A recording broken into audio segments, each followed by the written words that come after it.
Krishna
वासुदेवाय। ओम नमो भगवते वासुदेवाय। ओम नमो भगवते वासुदेवाय। ओम नमो भगवते वासुदेवाय। ओम नमो भगवते वासुदेवाय। ओम नमो भगवते वासुदेवाय। ओम अज्ञानतिमिरान्धस्य ओम अज्ञानतिमिरान्धस्य ज्ञानाञ्जनशलाखया ज्ञानाञ्जनशलाकया चक्षुरुन्मीलितं येन चक्षुरुन्मीलितं येन तस्मै श्रीगुरवे नमः। तस्मै श्रीगुरवे नमः। श्रीचैतन्यमनोभीष्टम् श्रीचैतन्यमनोभीष्टम् स्थापितं येन भूतले स्थापितं येन भूतले स्वयं रूपः कदा मह्यं स्वयं रूपः कदा मह्यं ददाति स्वपदान्तिकम्। ददाति स्वपदान्तिकम्। वन्देऽहं श्रीगुरोः वन्देऽहं श्रीगुरोः श्रीयुतापदकमलं श्रीयुतापदकमलं श्रीगुरून् वैष्णवांश्च श्रीगुरुं वैष्णवांश्च श्रीरूपं साग्रजातं श्रीरूपं साग्रजातं सह गणरघुनाथान्वितं तं सजीवम् सहगणरघुनाथान्वितं तं सजीवं साद्वैतं सावधूतं साद्वैतं सावधूतं परिजनसहितं कृष्णचैतन्यदेवम् परिजनसहितं कृष्णचैतन्यदेवं श्रीराधाकृष्णपादान् श्रीराधाकृष्णपादान् सहगण ललिता श्रीविशाखान्वितांश्च सहगणललिता श्रीविशाखान्वितांश्च नमो ॐ विष्णुपादाय नमः ॐ विष्णुपादाय कृष्णप्रेष्ठाय भूतले कृष्णप्रेष्ठाय भूतले श्रीमते भक्तिवेदान्त श्रीमते भक्तिवेदान्त स्वामिन्निति नामिने स्वामिन्निति नामिने नमस्ते सारस्वते देवे नमस्ते सारस्वते देवे गौरवाणी प्रचारिणे गौरवाणी प्रचारिणे निर्विशेष शून्यवादी निर्विशेष शून्यवादी पाश्चात्य देशतारिणे पाश्चात्यदेशतारिणे नमो महावदान्याय नमो महावदान्याय कृष्ण प्रेम प्रदायते कृष्णप्रेमप्रदायते कृष्णाय कृष्ण चैतन्य कृष्णाय कृष्णचैतन्य नाम्ने गौरत्विषे नमः। नाम्ने गौरत्विषे नमः। हे कृष्ण करुणा सिंधो हे कृष्ण करुणा सिन्धो दीनबन्धो जगत्पते दीनबन्धो जगत्पते गोपेश गोपिका कान्ता गोपेश गोपिका कान्ता राधा कान्ता नमोऽस्तुते राधा कान्ता नमोऽस्तुते तप्त काञ्चन गौराङ्गी तप्तकाञ्चन गौराङ्गी राधे वृन्दावनेश्वरी राधे वृन्दावनेश्वरी वृषभानुसुते देवी वृषभानुसुते देवी प्रणमामि हरिप्रिये प्रणमामि हरिप्रिये वाञ्छाकल्पतरुभ्यश्च वाञ्छाकल्पतरुभ्यश्च कृपा सिन्धुभ्य एव च कृपा सिन्धुभ्य एव च पतितानां पावनेभ्यो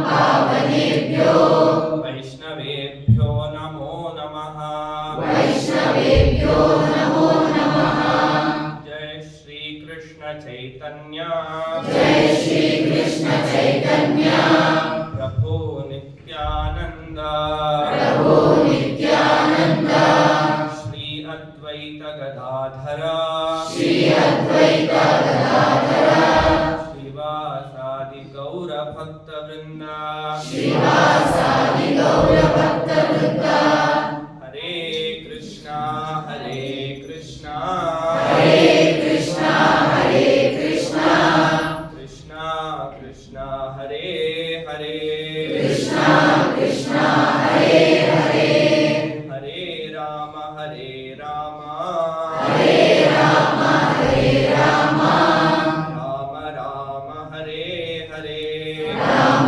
राम हरे हरे नारायणं नमस्कृत्य नारायणं नमस्कृत्य नरं चैव नरोत्तमं नरं चैव नरोत्तमं देवीं सरस्वतीं व्यासं देवीं सरस्वतीं व्यासं ततो जयमुदीरये ततो जयमुदीरये नष्टप्रायेषु भद्रेषु नष्टप्रायेषु भद्रेषु नित्यं भागवत सेवया नित्यं भागवत सेवया भगवत्युत्तमश्लोके भगवत्युत्तमश्लोके भक्तेर्भवति नैष्ठिकी भक्तेर्भवति नैष्ठिकी कृष्णाय वासुदेवाय कृष्णाय वासुदेवाय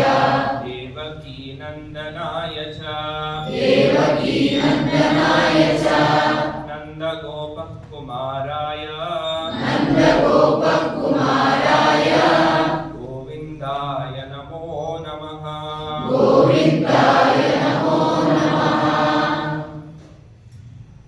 ಹರೇ ಕೃಷ್ಣ ಎಲ್ಲರಿಗೂ ಇವತ್ತಿನ ಶನಿವಾರದ ಸತ್ಸಂಗಕ್ಕೆ ಸ್ವಾಗತ. ಇಲ್ಲಿರುವ ಎಲ್ಲ ಹಿರಿಯ ವೈಷ್ಣವರ ಅನುಮತಿಯಿಂದ ಇವತ್ತಿನ ಸತ್ಸಂಗದ ವಿಷಯವನ್ನು ಶುರು ಮಾಡೋಣ. ಸೊ ಇವತ್ತು ಓದ್ತಿರೋದು 7ನೇ ಅಧ್ಯಾಯ 14ನೇ ಶ್ಲೋಕ. Page number page number 352. 7ನೇ ಅಧ್ಯಾಯ 15ನೇ ಶ್ಲೋಕ. दैवी एषा गुणमयी मम माया दुरत्यया मामेव ये प्रपद्यन्ते मायामेतां तरन्ति ते दैवी एषा गुणमयी मम माया दुरत्यया मामेव ये प्रपद्यन्ते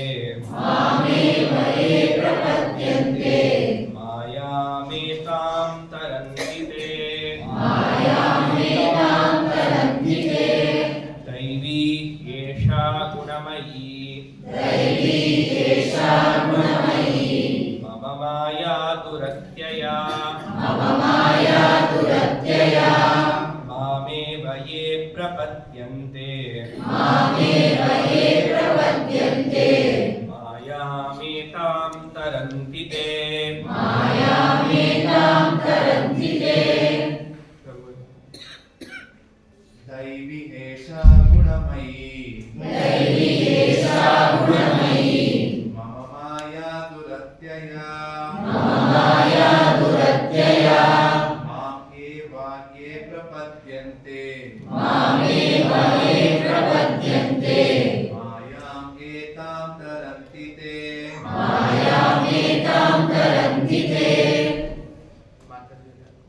दैवी हेषा गुणमयी दैवी एषा गुणमयी मम माया दुरत्यया मम माया दुरत्यया मामेव ये प्रपद्यन्ते मामेव ये प्रपद्यन्ते मायामेतां सरन्ति ते मायामेतां सरन्ति ते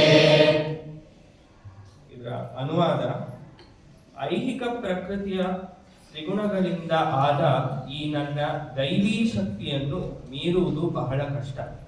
ಆದರೆ ನನಗೆ ಶರಣಾಗತರಾದವರು ಸುಲಭವಾಗಿ ಅದನ್ನು ದಾಟಿ ಹೋಗಬಲ್ಲರು.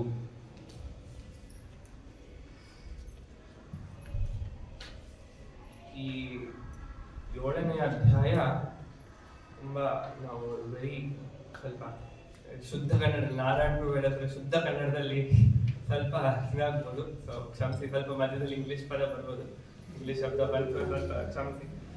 ನಾವು ಭಗವದ್ಗೀತೆಯ 7ನೇ ಅಧ್ಯಾಯ ಬಂದು ತುಂಬಾ ಇಂಪಾರ್ಟೆಂಟ್ ಆದ ಜಾಗ. ಯಾಕೆಂದ್ರೆ ವಿಶ್ವನಾಥ ಚಕ್ರವರ್ತಿ ಠಾಕೂರ್ ಅವರು ಬರೀ ಹೇಳ್ತಾರೆ, ಭಗವದ್ಗೀತೆ ಬಂದು ಒಂದು ಡಬ್ಬಿ ತರ. ಎಂಥ ಡಬ್ಬಿ? ಸಾಮಾನ್ಯ ಡಬ್ಬಿ ಅಲ್ಲ, ಸುಂದರವಾದ ಎಲ್ಲ ವಜ್ರ ವೈಡೂರ್ಯ ಇರೋ ಡಬ್ಬಿ. ಆ ಡಬ್ಬಿ ಒಳಗಡೆ ಇನ್ನೊಂದು ದೊಡ್ಡ ವಜ್ರ ಇದೆ, ಕೋಹಿನೂರ್ ಡೈಮಂಡ್ ಒಳಗಡೆ ಇದೆ, ಅಂತಹ ಡಬ್ಬಿ ಅಂತ ಹೇಳ್ತಾರೆ. ಸೊ ಭಗವದ್ಗೀತೆಯನ್ನ 3 ಭಾಗಗಳಾಗಿ ಸಪರೇಟ್ ಮಾಡಿದ್ದಾರೆ. ಮೊದಲನೇ 6 ಅಧ್ಯಾಯ ಅದರಲ್ಲಿ ಕೃಷ್ಣ ಒಂದೊಂದಾಗಿ ಕರ್ಮಯೋಗದ ಬಗ್ಗೆ ಮೊದಲನೇ 6 ಅಧ್ಯಾಯದಲ್ಲಿ ಕೃಷ್ಣ ಮಾತಾಡ್ತಾರೆ. ಅದನ್ನ ಆ ಡಬ್ಬಿಯ ಕೆಳಭಾಗ ಇರುತ್ತಲ್ಲ, ಅದಕ್ಕೆ ಅದನ್ನ ಹೋಲಿಸಿರೋದು. ಕೊನೆಯ 6 ಅಧ್ಯಾಯ ಯಾವುದು 8ರಿಂದ 13ರಿಂದ 18, ಕೊನೆಯ 6 ಅಧ್ಯಾಯ ಜ್ಞಾನಯೋಗ. ಜ್ಞಾನಯೋಗದ ಬಗ್ಗೆ ಕೃಷ್ಣ ಅಲ್ಲಿ ಪೂರ್ತಿ ವಿವರಣೆ ಮಾಡಿದ್ರು. ಅದು ಹೆಂಗೆ ಅಂದ್ರೆ, ಈ ಡಬ್ಬಿಯ ಮೇಲೆ ಮುಚ್ಚಕ್ಕಿರುತ್ತಲ್ಲ, ಅದು ಫುಲ್ಲು ಈ ಡಬ್ಬ ಏನೋ ವಜ್ರ ವೈಡೂರ್ಯಗಳಿಂದ ಡೆಕೋರೇಟ್ ಆಗ್ತಾ ಇದೆ ಕರ್ಮ ಮತ್ತೆ. ಬಟ್ ಮೋಸ್ಟ್ ಇಂಪಾರ್ಟೆಂಟ್, ಇದರಲ್ಲಿ ತುಂಬಾ ಇಂಪಾರ್ಟೆಂಟ್ ಏನು ಅಂದ್ರೆ, ಮಧ್ಯದ 6 ಭಾಗದಲ್ಲಿ ಕೃಷ್ಣ ಭಕ್ತಿ ಯೋಗದ ಬಗ್ಗೆ ಒಂದೊಂದಾಗಿ 7ನೇ ಅಧ್ಯಾಯದಿಂದ ಹಿಡಿದು 12ನೇ ಅಧ್ಯಾಯದವರೆಗೂ ಭಕ್ತಿ ಯೋಗದ ಬಗ್ಗೆ ಪೂರ್ತಿ ಕೃಷ್ಣ ಹೇಳೋದು. ಸೊ ಅದು ಆ ಡಬ್ಬಿ ಒಳಗಡೆ ಇರುವ ಒಂದು ಕೋಹಿನೂರ್ ಡೈಮಂಡ್ ತರ, ಅದು ಅಷ್ಟು ಏನೋ ಪ್ರೈಸ್ಲೆಸ್ ಅಂತಾರೆ, ಏನೋ ಅದಕ್ಕೆ ವ್ಯಾಲ್ಯೂನೇ ಇಲ್ಲ ಅಂತಹ ಚಾಪ್ಟರ್ 7ನೇ ಅಧ್ಯಾಯದಲ್ಲಿ ಇದು ಇಂಪಾರ್ಟೆಂಟ್ ಶ್ಲೋಕ. ಸೊ ಇಲ್ಲಿವರೆಗೂ 7ನೇ ಅಧ್ಯಾಯದಲ್ಲಿ ಮೊದಲನೇ 3 ಶ್ಲೋಕ ತಗೊಂಡ್ರೆ ಕೃಷ್ಣ ಏನ್ ಹೇಳಿದ್ರು, ನಾವು ಹೆಂಗೆ ಶ್ರವಣ ಮಾಡ್ಬೇಕು, ಯಾರಿಂದ ಶ್ರವಣ ಮಾಡ್ಬೇಕು, ಯಾರು ಪರಂಪರೆಯಿಂದ ಬಂದಿರೋದ್ರಿಂದ ಅಲ್ಲಿಂದ ನಾವು ಶ್ರವಣ ಮಾಡ್ಬೇಕು, ಶ್ರವಣ ಮಾಡಿದ್ರೆ ನಮ್ಗೆ ಜ್ಞಾನ ವಿಜ್ಞಾನ ಎಲ್ಲ ಬರುತ್ತೆ ಅಂತ ಫಸ್ಟ್ 3 ಶ್ಲೋಕದಲ್ಲಿ ಕೃಷ್ಣ ಹೇಳಿರೋದು.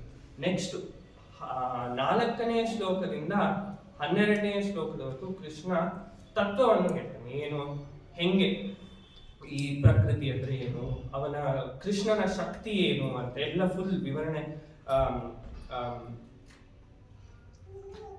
ಇದು ಬರುತ್ತೆ. ಭೂಮಿರಾಪೋ ನಲೋ ವಾಯು ಖಮ್ಮನೋ ಬುದ್ಧಿರೇವ ಚ ಅಹಂಕಾರ ಇತಿಯಮ್ಮೆ ಭಿನ್ನ ಪ್ರಕೃತಿರಸ್ತದ. ಯಾವ್ದಲ್ಲಿ ಭೂಮಿರಾಪೋ ನಲೋ ವಾಯು ಅಂದ್ರೆ ಭೂಮಿ, ವಾಯು, ನೀರು, ಗಾಳಿ, ಮನಸ್ಸು, ಅಹಂಕಾರ. ಭೂಮಿರಾಪೋ ನಲೋ ವಾಯು ಖಮ್ಮನೋ ಬುದ್ಧಿರೇವ ಚ, 5 ಪಂಚಭೂತಗಳು, ಮನಸ್ಸು, ಅಹಂಕಾರ, ಇದೆಲ್ಲ ಬೇರೆ ಬೇರೆ. ಕೃಷ್ಣನ 8 ವಿಧವಾದ ಇದು ಶುರುವಾಗಿ ಈ ಭೌತಿಕ ಜಗತ್ತಲ್ಲಿ. ಅದು ಬಿಟ್ಟು ಇನ್ನೊಂದು ಶ್ಲೋಕ ಬರುತ್ತೆ, ರಸೋಹಂ ಅಪ್ಸು ಕೌಂತೇಯ ಪ್ರಭಾಸಾಮಿ ಶಶಿ ಸೂರಯೋ ಪ್ರಣವ ಸರ್ವ ವೇದೇಶು ಶಬ್ದಕ್ಕೆ ಪೌರುಷಂ ಋಷು. ಸೊ ಇಷ್ಟವರೆಗೂ ನಾವು ಬ್ರಹ್ಮ ಸಂಹಿತನಲ್ಲಿ ಬ್ರಹ್ಮ ಹೇಳ್ತಾರೆ, ಈಶ್ವರ ಪರಮಃ ಕೃಷ್ಣ ಸಚ್ಚಿದಾನಂದ ವಿಗ್ರಹ ಅನಾದಿರಾದಿರ್ ಗೋವಿಂದ ಸರ್ವ ಕಾರಣ ಕಾರಣಂ. ಬ್ರಹ್ಮ ವೆರಿ ಕ್ಲಿಯರ್, ನೋ ಏನು ಕ್ವಶನ್ ಮಾಡಕ್ಕಾಗಲ್ಲ, ಸರ್ವ ಕಾರಣ ಕಾರಣಂ. Krishna is the cause of all, clear ಆಗಿ ಹೇಳ್ಬಿಟ್ಟಿದ್ದಾರೆ. ಇದ್ರ ಜೊತೆ ಕೃಷ್ಣ ಹೇಳ್ತಾನೆ, ರಸೋಹಂ ಅಪ್ಸು ಕೌಂತೇಯ, ಬರೀ ಕಾರಣಕ್ಕೆಲ್ಲ ನಾನು ಕಾರಣ ಅಲ್ಲ, ಯಾವುದೇ ಏನೋ ತತ್ವ ಇದು ಅದರ ರಸ. ಫಾರ್ ಎಕ್ಸಾಂಪಲ್, ಶಕ್ತಿವಂತನಿಗೆ ಶಕ್ತಿ ಇಲ್ಲ ಅಂದ್ರೆ ಏನು ಯೂಸ್? ಶಕ್ತಿವಂತನಿಗೆ ಶಕ್ತಿ ಇರಬೇಕು. ಸೂರ್ಯನಿಗೆ ಬೆಳಕಿಲ್ಲ ಅಂದ್ರೆ ಏನು ಯೂಸ್ ಇಲ್ಲ, ಬೆಳಕಿರ್ಬೇಕು. ಶಶಿ ಚಂದ್ರನಿಗೆ ಬೆಳಕಿಲ್ಲ ಅಂದ್ರೆ ಚಂದ್ರ ಏನು ಯೂಸೇ ಇಲ್ಲ. ಸೊ ಅಂತಹ ರಸ ಎಸೆನ್ಸ್ ಅಂತ ಏನ್ ಹೇಳ್ತೀವಿ ಅದೂ ಕೃಷ್ಣ. ಕಾರಣ ಒಂದೇ ಅಲ್ಲ, ಆ ರಸ ಏನಿದೆ ಅದು ಕೂಡ ಕೃಷ್ಣ ಅಂತ ವೆರಿ ಕ್ಲಿಯರ್. ಸೊ ಈ 4ರಿಂದ 12ನೇ ಶ್ಲೋಕದಲ್ಲಿ ಪೂರ್ತಿ ಇದು ಹೇಳೋದು. ಇನ್ನೊಂದು 7ನೇ ಶ್ಲೋಕದಲ್ಲಿ ಮತ್ತ ಪರತರಂ ನಾಣ್ಯ ಕಿಂಚಿದಸ್ತಿ ಧನಂಜಯ ಮೈ ಸರ್ವಮಿದಂ ಪ್ರೋತಂ ಸೂತ್ರೇ ಮಣಿಗಣ ಇವ. ಏನಂತಾರೆ, ನನ್ನ ಬಿಟ್ಟು ಮತ್ತಃ ಪರತರಂ ನಾಣ್ಯ ಕಿಂಚಿದಸ್ತಿ ಧನಂಜಯ, ನನ್ನ ಬಿಟ್ಟು ಇನ್ಯಾವುದೂ ಇಲ್ಲ. Very simple.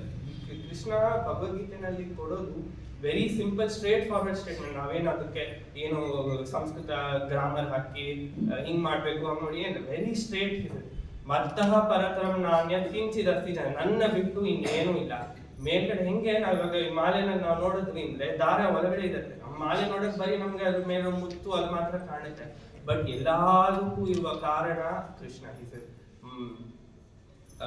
ಇನ್ನೊಂದು ಇದು ಬರುತ್ತೆ, ಯಸ್ಮಾತ್ ಪರಂ ನಾ ಪರಮಸ್ತಿ ಕಿಂಚಿತ್, ಅಂದ್ರೆ ಕೃಷ್ಣನ ಪರವಾಗಿ ಯಾವ ಸತ್ಯವೂ ಇಲ್ಲ. ಯಸ್ಮಾತ್ ಪರಂ ಅಂದ್ರೆ ಯಾರ ಪರವಾಗಿ, ನಾ ಪರಮಸ್ತಿ ಕಿಂಚಿತ್ ಯಾವುದೂ ಬೇರೆ ಸತ್ಯ ಇಲ್ಲ, ಅದೇ ಕೃಷ್ಣ.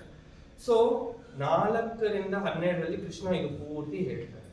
ಅವಾಗ ಸಾಮಾನ್ಯ ಒಂದು ಕ್ವಶನ್ ಮಾಡ್ಬೋದು, ಇವಾಗ ಇಷ್ಟೆಲ್ಲ ಗೊತ್ತು ಕೃಷ್ಣನೇ ಎಲ್ಲ ಸರ್ವಕಾರಣ ಕಾರಣ, ಆದ್ರೆ ಯಾಕೆ ಜನರು ಕೃಷ್ಣನಿಗೆ ಶರಣಾಗತರಾಗಿಲ್ಲ? ಆ ಕ್ವಶನ್ ಬರುತ್ತೆ. ಇದಕ್ಕೆ ಕೃಷ್ಣ ಇದರ ಮುಂದಿನ ಶ್ಲೋಕ, ಇದು 14ನೇ ಶ್ಲೋಕ, 13ನೇ ಶ್ಲೋಕದಲ್ಲಿ ಕೃಷ್ಣ ಹೇಳೋದು. 13ನೇ ಶ್ಲೋಕ ಅಲ್ಲಿ ತ್ರಿಭೀರ್ ಗುಣಮಯೀರ್ ಭಾವೈರ್ ಏಭಿಃ ಸರ್ವಮಿದಂ ಜಗತ್ ಮೋಹಿತಂ ನಾಭಿಜಾನಾತಿ ಮಾಮೇಭ್ಯ ಪರಮವ್ಯಯಂ. ಸೊ ನಾವು ಇಷ್ಟೆಲ್ಲ ಗೊತ್ತು ಕೃಷ್ಣನೇ ಅನ್ನೋ ಎಲ್ಲದಕ್ಕೂ ಕಾರಣ, ಸರ್ವ ಕಾರಣ, ಅವನಿಂದಾನೇ ಎಲ್ಲ ಬಂದಿರೋದು. ಯಾವುದೇ ಶಕ್ತಿ ಆಗಿರ್ಲಿ, ಏನು ವೈಕುಂಠದಲ್ಲಿರುವ ಗೋಲೋಕವೃಂದಾವನಾಗಿರ್ಲಿ, ಈ ಭೌತಿಕ ಜಗತ್ತಾಗಿರ್ಲಿ, ಎಲ್ಲಾನು ಕೃಷ್ಣ ಇಂದಾನೇ ಬಂದಿರೋದು ಅಂತ ಗೊತ್ತಿದ್ರು ಯಾಕೆ ಜನರು ಕೃಷ್ಣನಿಗೆ ಶರಣಾಗತರಾಗಲ್ಲ ಅಂದ್ರೆ ಈ ಇದರಲ್ಲಿ ಕೃಷ್ಣ ಹೇಳೋದು. ಯಾಕೆ? ತ್ರಿಗುಣೈ, 3 ಗುಣಗಳು. ಈ ಮುಂದೆ ಹೋಗ್ತಾ ಹೋಗ್ತಾ ಈ ಶ್ಲೋಕದಲ್ಲಿ ಗೊತ್ತಾಗುತ್ತೆ 3 ಗುಣಗಳು. ಯಾವುದು? ಸತ್ವಗುಣ, ರಜೋಗುಣ, ತಮಗುಣ. ಈ 3 ಗುಣಗಳಿಂದ ಬದ್ಧರಾಗಿರುವುದರಿಂದ ಯಾರು ಕೃಷ್ಣನಿಗೆ ಶರಣಾಗತರಾಗಲ್ಲ. ಓಕೆ, ಯಾಕೆ ಶರಣಾಗತಿ, ಯಾಕೆ ಇಷ್ಟು ಇಂಪಾರ್ಟೆಂಟ್, ಯಾಕೆ ಮಾಡಬೇಕು ಅಂತ ಬರುತ್ತೆ ಮುಂದೆ. ಇದರಲ್ಲಿ ನಾವು ಒಂದೊಂದು ಸ್ಟೆಪ್ ಬೈ ಸ್ಟೆಪ್ ಒಂದೊಂದು ನೋಡ್ಕೊಳ್ಳೋಣ. ಸೊ ಫಸ್ಟ್ ಕ್ವೆಶ್ಚನ್, ಯಾಕೆ ಶರಣಾಗತಿ ಆಗಬೇಕು? ಮೊದಲನೇ ಅಧ್ಯಾಯ ಓದಿದ್ರೆ ಅರ್ಜುನ ಏನ್ ಮಾಡ್ತಾನೆ, ಬರೀ ಏನೋ ಸಾವಿರಾರು ರೀಸನ್ ಕೊಡ್ತಾನೆ. ಮೊದಲನೇ ಅಧ್ಯಾಯ ಪೂರ್ತಿ ಇಲ್ಲ ನಂಗೆ ಇದಾಗಲ್ಲ, ನಾನು ಅವ್ರನ್ನ ಸಾಯಿಸಿದ್ರೆ ನಾನ್ ಹೆಂಗ್ ಖುಷಿಯಾಗಿರ್ಬೋದು, ಅವ್ರು ನನ್ನ ಬಂಧು ಮಿತ್ರರು, ನಾನು ಅವ್ರನ್ನ ಸಾಯಿಸಿದ್ರೆ ಏನೋ ಸ್ತ್ರೀಯರೆಲ್ಲ ಯಾರು ಅವ್ರಿಗೆ ಕಾಪಾಡುತ್ತಿರಲ್ಲ, ಅವರಿಂದ ವರ್ಣ ಹಾಕ್ತಾರೆ, ಬೇಡದೇ ಇರೋ ಮಕ್ಕಳು ಹುಟ್ಟುತ್ತಾರೆ, ಹಂಗಾಗುತ್ತೆ ಅಂತ. ಆಮೇಲೆ ನಂಗೆ ಹೇಳ್ತಾರೆ ನಂಗೆ ಇದು ಮಾಡಕ್ಕಾಗಲ್ಲ, ಕೈಯೆಲ್ಲ ನಡುತ್ತದೆ. ಎಂಟೈರ್ ಫಸ್ಟ್ ಇಡೀ ಮೊದಲನೇ ಅಧ್ಯಾಯ ಓದಿದ್ರೆ ಅರ್ಜುನ ಇದೇ ತರ ಒಂದೊಂದಾಗಿ ರೀಸನ್ ಕೊಟ್ಕೊಂಡು ಹೋಗ್ತಾ ಇರ್ತಾನೆ. ಬಟ್ ಅವಾಗೆಲ್ಲ ಪೂರ್ತಿ ಕೃಷ್ಣ ಸೈಲೆಂಟ್ ಆಗಿ ಕೇಳಿಸ್ಕೊಂಡಿರ್ತಾನೆ. ಅರ್ಜುನ ಹೇಳ್ತಾ ಇದ್ದಾನೆ ಎಲ್ಲ, ಅವನು ಏನೋ ಈ ಮೊದಲನೇ ಅಧ್ಯಾಯದಲ್ಲಿ ಪೂರ್ತಿ ಕೃಷ್ಣ ಅರ್ಜುನ ಮರ್ತೋಗ್ಬಿಟ್ಟಿದ್ದಾನೆ. ಕೃಷ್ಣನೇ ಎಲ್ಲ ನೋಡ್ಕೊಳ್ಳೋದು ಅನ್ನೋದನ್ನ ಮರ್ತೋಗ್ಬಿಟ್ಟು ಅವನೇ ಏನು ಕರ್ತಾಹಂ ಇತಿ ಮನ್ಯತೆ, ಅವನೇ ಕರ್ತ, ಅವನೇ ಮಾಡ್ತಿರೋದು ಅನ್ಕೊಂಡು ಸಾವಿರಾರು ರೀಸನ್ ಕೊಡ್ತಾ ಹೋಗ್ತಾರೆ. ಇದಾಗಲ್ಲ, ನಾನು ಹಿಂಗ್ ಮಾಡಲ್ಲ, ಹಂಗ್ ಮಾಡಲ್ಲ ಅಂತ. ಕೊನೆಗೆ ಯಾವಾಗ ಕೃಷ್ಣ ಮಾತಾಡೋದು, ಶಿಷ್ಯಸ್ತೇಹಂ ಶಾಧಿ ಮಾಂ ತ್ವಾಂ ಪ್ರಪನ್ನಂ. ಅರ್ಜುನ ಹೇಳ್ತಾನೆ ನನ್ಗೇನೋ ಗೊತ್ತಿಲ್ಲಪ್ಪ, ನನ್ ಇಷ್ಟೆಲ್ಲ ನನ್ನ ಬುದ್ಧಿ ಎಲ್ಲ ಉಪಯೋಗಿಸಿ. ಸೊ ನನ್ನ ಬುದ್ಧಿ ಎಲ್ಲ ಉಪಯೋಗಿಸಿ, ನಾನು ಇಷ್ಟೆಲ್ಲ ಉಪಯೋಗಿಸಿ, ನಮ್ಗೆ ಏನೂ ಗೊತ್ತಾಗಿಲ್ಲ, ನನ್ಗೆ ಇಷ್ಟೆಲ್ಲ ಇದು ಇವಾಗೆಲ್ಲ ನೋಡಿದ್ರೆ ಇದನ್ನ ಓವರ್ ಥಿಂಕಿಂಗ್ ಅಂತಾರೆ. ಓವರ್ ಥಿಂಕಿಂಗ್ ಅಂದ್ರೆ ಏನೋ ಯೋಚನೆ ಮಾಡಿದ್ರು, ಹಿಂಗ್ ಮಾಡಿದ್ರೆ ಹಂಗಾಗುತ್ತೆ, ಇಷ್ಟು ದೊಡ್ಡದಾಗಿ ಇಷ್ಟು ಇರೋದು ಇಷ್ಟು ಪುಟಾಣಿ ಕೆಲಸ ಅದು ಇಷ್ಟು ದೊಡ್ಡದಾಗ್ಬಿಡುತ್ತೆ. ಇವಾಗ ನಾನು ಎಷ್ಟೊಂದು ಮಾಡ್ತೀನಿ, ಸಾಮಾನ್ಯ ಅದು. ಬಿಕಾಸ್ ನಾವು ಕೃಷ್ಣನಿಗೆ ಶರಣಾಗತ ಆಗಿಲ್ಲ. ಆತರ ರೀಸನ್ ಕೊಟ್ಟು ಕೊನೆಗೆ ಹೇಳಿದ್ರು, ಅಪ್ಪ ನಂಗೆ ಸುಸ್ತಾಗೋದು, ನಂಗೆ ಏನೂ ಗೊತ್ತಿಲ್ಲ, ಕೃಷ್ಣ ನೀನೇ ಹೇಳಪ್ಪ, ನಾನು ನಿನ್ನೆ ಶರಣಾಗತ ಆದ್ಮೇಲೆ ಕೃಷ್ಣ ಉಪದೇಶ ಅಲ್ಲೂ ಕೃಷ್ಣ ಸೈಲೆಂಟ್ ಆಗಿ ಕೇಳಿಸ್ಕೊಳ್ತಾರೆ. ಇದರಲ್ಲಿ ಇನ್ನೊಂದಿದೆ, ಯಾರೇನು ಒನ್ ಮೋರ್ ಇಂಪಾರ್ಟೆಂಟ್ ಲೆಸನ್ ಇದ್ರಲ್ಲಿ ಏನಿರೋದು ಅಂದ್ರೆ, ಯಾರನ್ನ ಮಿತ್ರ, ಯಾರನ್ನ ಮಿತ್ರರಾಗಿದ್ರು ಫಸ್ಟ್ ನಾವು ಅವ್ರು ಕೇಳಿಸ್ಕೊಬೇಕು, ಅವ್ರಿಗೆ ಏನಿದೆ ಅಂತ. ನಾವು ಕೇಳಿಸ್ಕೊಳ್ಳೋಕೆ ಮುಂಚೆನೆ ನಾವು ಅವ್ರಿಗೆ ಉಪದೇಶ ಮಾಡಕ್ ಹೋದ್ರೂ ಏನು ಉಪಯೋಗ ಇಲ್ಲ. ಅದೇ ತರನೇ ಕೃಷ್ಣ ಫಸ್ಟ್ ಎಲ್ಲ ಕೇಳಿಸ್ಕೊಂಡು, ಕೃಷ್ಣ ಎಲ್ಲ ಕೇಳಿಸ್ಕೊಂಡು ಮತ್ತೆ ಒಂದೊಂದು ಅರ್ಜುನ ಹೇಳೋ ಒಂದೊಂದು ಪಾಯಿಂಟ್ ಕೃಷ್ಣ ನೀಟಾಗಿ ಕ್ಲಿಯರ್ ಮಾಡ್ತಾನೆ. ಸೊ ಅದಕ್ಕೆ ಶರಣಾಗತಿ ಆಗೋದು ಅಷ್ಟು ಇಂಪಾರ್ಟೆಂಟ್. ಬಿಕಾಸ್ ಅಲ್ಲಿ ತನಕ ನಮ್ಗೆ ಏನು ಅಟ್ಲೀಸ್ಟ್ ಭಕ್ತಿ ಮಾರ್ಗದಲ್ಲಿ ಏನು ಮಾಡೋಕ್ಕಾಗಲ್ಲ, ಶರಣಾಗತಿ ಇಲ್ಲದೆ ಏನು ಮಾಡೋಕ್ಕಾಗಲ್ಲ. ಸೊ ಶರಣಾಗತಿ ಇಸ್ ವೆರಿ ತುಂಬಾ ಇಂಪಾರ್ಟೆಂಟ್. ಸೊ ಶರಣಾಗತಿ ಇಂಪಾರ್ಟೆಂಟ್ ಗೊತ್ತಾಯ್ತು. ಓಕೆ, ಇವಾಗ ಈ 13ನೇ ಶ್ಲೋಕದಲ್ಲಿ ಕೃಷ್ಣ ಹೇಳೋದು ಮೂರು ಗುಣಗಳು ನಮ್ಮನ್ನ ಈ ಭೌತಿಕ ಲೋಕದಲ್ಲಿ ಬಂಧನ ಮಾಡಿಟ್ಟಿದೆ ಅಂತ. ಓಕೆ, ತಮೋಗುಣ, ವಿಲ್ ಸ್ಟಾರ್ಟ್ ಈಸಿ. ತಮೋಗುಣದಿಂದ ಹೆಂಗೆ ನಾವು ಬದ್ಧರಾಗ್ತೀವಿ, ಯಾರನ್ನ ಹೇಳ್ತೀರಾ? ತಮೋಗುಣದಿಂದ ಆಲಸ್ಯ, ಇನ್ನೊಂದು ವೆರಿ ಇಂಪಾರ್ಟೆಂಟ್ ನಿದ್ರಾ. ತಮೋಗುಣದಿಂದ ನಾವು ಹೆಂಗೆ ಬದ್ಧರಾಗಿರ್ತೀವಿ? ಆಲಸ್ಯ ಮತ್ತು ನಿದ್ರಾ. ಆಲಸ್ಯ ಬಂದು ಲೇಸಸ್, ಏನು ಮಾಡಲ್ಲ. ನಿದ್ರೆ ವೆರಿ ವೆರಿ ಇದಕ್ಕೆ ಎಷ್ಟು ಶಕ್ತಿ ಇರುತ್ತೆ ಅಂತ ಅಷ್ಟು ಶಕ್ತಿ ಇರುತ್ತೆ. ನೆಕ್ಸ್ಟ್ 14ನೇ ಶ್ಲೋಕದಲ್ಲಿ ಅದೇ ಇರೋದು, ಅಷ್ಟು ದಾಟಕ್ಕೆ ಅಷ್ಟು ಕಷ್ಟ. ತಮೋಗುಣ ನಮ್ಮನ್ನ ಹಿಂಗೆ ಇದು ಮಾಡಿದೆ. ತುಂಬಾ ತಮೋಗುಣದಲ್ಲಿ ನೋಡ್ತಿಲ್ಲ, ಡಿಪ್ರೆಷನ್ ಅಲ್ಲಿ ಇರ್ತಾರೆ, ಏನು ಮಾಡಕ್ಕೆ ಇಂಟ್ರೆಸ್ಟ್ ಇರಲ್ಲ, ಕುಡಿತಾ ಇರ್ತಾರೆ, ತಗೊಂತಾರೆ, ತಮ್ಮ ದೇಹನ್ನೆಲ್ಲ ಅವ್ರಿಗೆ ಎಷ್ಟು ತಮೋಗುಣದಲ್ಲಿ ಎಷ್ಟು ಇರ್ತಾರೆ ಅಂದ್ರೆ ಅವ್ರಿಗೆ ದೇ ಆರ್ ರೆಡಿ ಟು, ದೇಹಕ್ಕೇನೆ ಅವರು ಹಾರ್ಮ್ ಮಾಡಕ್ ರೆಡಿ ಇರ್ತಾರೆ. ಎಲ್ಲರಿಗೂ ಗೊತ್ತು ಕುಡಿಯೋದು ತಪ್ಪು, ಕುಡಿದ್ರೆ ಲಿವರ್ ಇನ್ಸಿರೋಸಿಸ್ ಆಗುತ್ತೆ, ನಾನು ಸ್ಮೋಕಿಂಗ್ ಮಾಡಿದ್ರೆ ಇದಾಗುತ್ತೆ, ಬಟ್ ಹಂಗೂನು ಅವ್ರು ಅದನ್ನ ಮಾಡ್ತಾರೆ ಅಂತ ಅಷ್ಟು ತಮೋಗುಣದಲ್ಲಿ. ಆ ತರ ತಮೋಗುಣ ಹಂಗೆ ನಮ್ಮನ್ನ ಬದ್ಧ ಮಾಡುತ್ತೆ. ಓಕೆ, ರಜೋಗುಣ ನಮ್ಮನ್ನ ಹೆಂಗೆ ಬದ್ಧ ಮಾಡುತ್ತೆ ಈ ಭೌತಿಕ ಜಗತ್ತಿನಲ್ಲಿ? ಹಾ, ಸೊ ರಜೋಗುಣ ಹೆಂಗೆ ಅಂದ್ರೆ ಈ ನಾವು ಮಾಡೋ ಕೆಲಸಗಳು ರಜೋಗುಣ ಪ್ರೊಪರ್ ಹೆಂಗ್ ಕಾಣಿಸ್ತಾರೆ. ರಜೋಗುಣ ಅಂದ್ರೆ ಪ್ಯಾಷನ್ ಅಂತಾರೆ. ಇವಾಗ ನಾವು ಏನಾದ್ರು ಕೆಲಸ ಮಾಡ್ಬೇಕು, ಏನ್ ಫುಲ್ ಉತ್ಸಾಹದಿಂದ ನಾವು ಕೆಲಸ ಮಾಡ್ತೀವಿ. ಉತ್ಸಾಹ ಇಲ್ಲಾಂದ್ರೆ ಕೆಲಸ ಮಾಡಕ್ಕಾಗಲ್ಲ, ಸುಮ್ಮನೆ ಬರೀತಾರೆ. ಉತ್ಸಾಹ ಇದ್ರೇನೆ ನಮ್ಗೆ ಕೆಲಸ ಮಾಡಕ್ಕಾಗೋದು. ಸೊ ಈ ರಜೋಗುಣದಲ್ಲಿ ಹೆಂಗೆ ಅಂದ್ರೆ ನಾವು ಕೆಲಸ ಮಾಡಬೇಕು, ನಮ್ಗೆ ದೊಡ್ಡ ಮನೆ ಬೇಕು, ಚೆನ್ನಾಗಿರೋ ಗಂಡ ಬೇಕು, ಇಲ್ಲ ಹೆಂಡತಿ ಬೇಕು, ಮಕ್ಳು ಬೇಕು, ಅವ್ರನ್ನ ಚೆನ್ನಾಗಿ ನೋಡ್ಕೊಬೇಕು. ಈ ತರನೇ ನಾವು ಈ ರಜೋಗುಣದಲ್ಲಿ ಈ ತರ ನಾವು ಬದ್ಧರಾಗಿರ್ತೀವಿ, ಬರೀ ಕೆಲಸ ಮಾಡ್ಕೊಂಡು. ನೆಕ್ಸ್ಟ್ ಸತ್ವಗುಣ. ಓಕೆ, ನಾವೆಲ್ಲರೂ ಹೇಳಿದ್ವಿ ನಾವು ಇದು ರಜೋಗುಣ ತಮೋಗುಣದಲ್ಲಿ ಇರಬಾರ್ದು, ಸತ್ವಗುಣಕ್ಕೆ ಬರಬೇಕು. ಆದ್ರೆ ಸತ್ವಗುಣ ಹೆಂಗೆ ನಮ್ಮನ್ನ ಈ ಜಗತ್ತಿನಲ್ಲಿ ಬದ್ಧ ಮಾಡುತ್ತೆ? ಹೆಂಗೆ ಸತ್ವಗುಣ? ಓಕೆ, ಎಲ್ಲ ಹೇಳ್ತೇವೆ ಸತ್ವಗುಣದಲ್ಲಿ ಇರ್ಬೇಕು, ಬಟ್ ಸತ್ವಗುಣನು ನಮ್ಮನ್ನ ಈ ಭೌತಿಕ ಜಗತ್ತಲ್ಲಿ ಬದ್ಧ ಮಾಡುತ್ತೆ. ಹೆಂಗೆ ಮಾಡುತ್ತೆ ಸತ್ವಗುಣ? ಏನಂದ್ರೆ ನಾವು ಪೀಸ್, ಏನಂದ್ರೆ ಪೀಸ್ ಅಂತಾರಲ್ಲ, ಶಾಂತಿ, ನಂಗೆ ಶಾಂತಿ ಬಂದ್ಬಿಡ್ತು, ಸಾಕು, ಸುಖವಾಗಿರ್ತೀನಿ ನಾನು ಅಂತ. ಸತ್ವಗುಣದಲ್ಲಿ ಏನಾಗುತ್ತೆ? ಜ್ಞಾನ ಬರುತ್ತೆ. ಸತ್ವಗುಣದಲ್ಲಿರೋರಿಗೆ ಸಾಮಾನ್ಯವಾಗಿ ಹೆಂಗಿರುತ್ತೆ? ಅವ್ರಿಗೆ ಜ್ಞಾನ ಇರುತ್ತೆ, ಅವ್ರಿಗೆ ಇಂದ್ರಿಯಗಳ ಮೇಲೆ ನಿಯಂತ್ರಣ ಇರುತ್ತೆ, ಎಲ್ಲ ಇರುತ್ತೆ. ಬಟ್ ಸತ್ವಗುಣದಲ್ಲಿ ಹೆಂಗೆ ಬದ್ಧ ಆಗುತ್ತೆ? ನನ್ಗೆ ಇಷ್ಟು ಜ್ಞಾನ ಇದೆ, ನಾನು ನನ್ನ ಇಂದ್ರಿಯಗಳನ್ನ ನಿಯಂತ್ರಣದಲ್ಲಿ ಇಟ್ಕೊಂಡಿದ್ದೀನಿ, ನನ್ಗೆ ಇಷ್ಟೇ ಸಾಕಪ್ಪ, ನನ್ಗೆ ಗೊತ್ತಿರೋದು ಇಷ್ಟೇ ಸಾಕು, ನಾನು ಇಷ್ಟೇ ಸುಖದಲ್ಲಿ ಇರ್ತೀನಿ ಅನ್ನೋದು ಅದು ಸತ್ವಗುಣ. ನಮ್ಮನ್ನ ಸತ್ವಗುಣವು ಈ ತರ ಈ ಭೌತಿಕ ಜಗತ್ತಿನಲ್ಲಿ ಬದ್ಧ ಮಾಡುತ್ತೆ. ಸೊ ಅದೇ ಕೃಷ್ಣ ಹೇಳೋದು, ತ್ರಿಭೀರ್ ಗುಣ, ಈ 3 ಗುಣಗಳಿಂದ ಬದ್ಧರಾಗಿರುವುದರಿಂದ ಯಾರು ನಾವು ಶರಣಾಗತರಾಗಲ್ಲ ಅಂತ.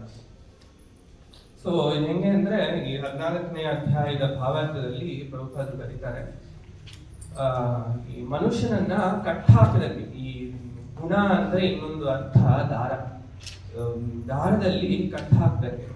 ನಾವು ಮಲ್ಕೊಂಡಿರ್ಬೇಕಾದ್ರೆ ಯಾರ ಬಂದು ಕೈ ಕಾಲು ಕಟ್ಟಾಕ್ಬಿಟ್ರೆ ನಮ್ಗೆ ಗೊತ್ತೂ ಆಗಲ್ಲ.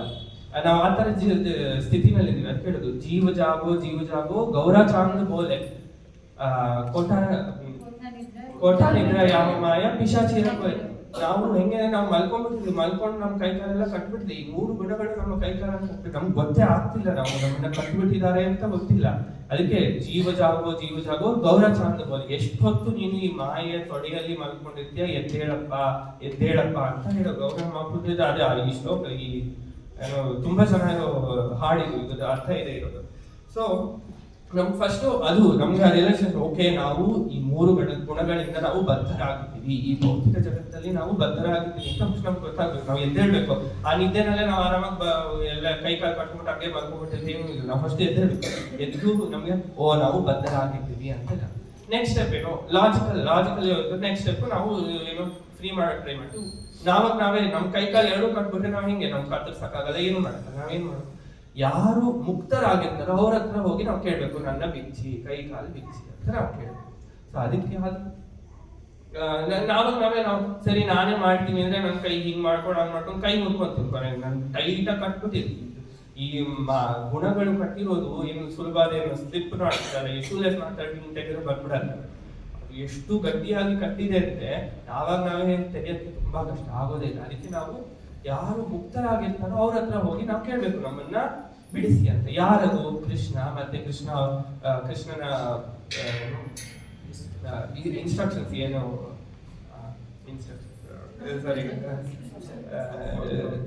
ಗುರುಗಳು ಯಾರಿರ್ತಾರೋ, ಕೃಷ್ಣನ ರೆಪ್ರೆಸೆಂಟೇಟಿವ್ ಯಾರಿರ್ತಾರೋ ಅವ್ರ ಹತ್ರ ಹೋಗಿ ನಾವು ಕೇಳ್ಬೇಕು. ಯಾಕಂದ್ರೆ ಅವರು ಅವ್ರು ಈ ಮೂರು ಗುಣಗಳಿಂದ ಬದ್ಧರಲ್ಲ. ಸೊ ಅವ್ರ ಹತ್ರ ನಾವು ಕೇಳ್ಬೇಕು, ನಾನು ಕಟ್ ಹಾಕ್ಬಿಟ್ಟಿದ್ದಾರೆ ನನ್ನ ಬಿಚ್ಚಿ ಅಂತ ನಾವು ಕೇಳ್ಬೇಕು.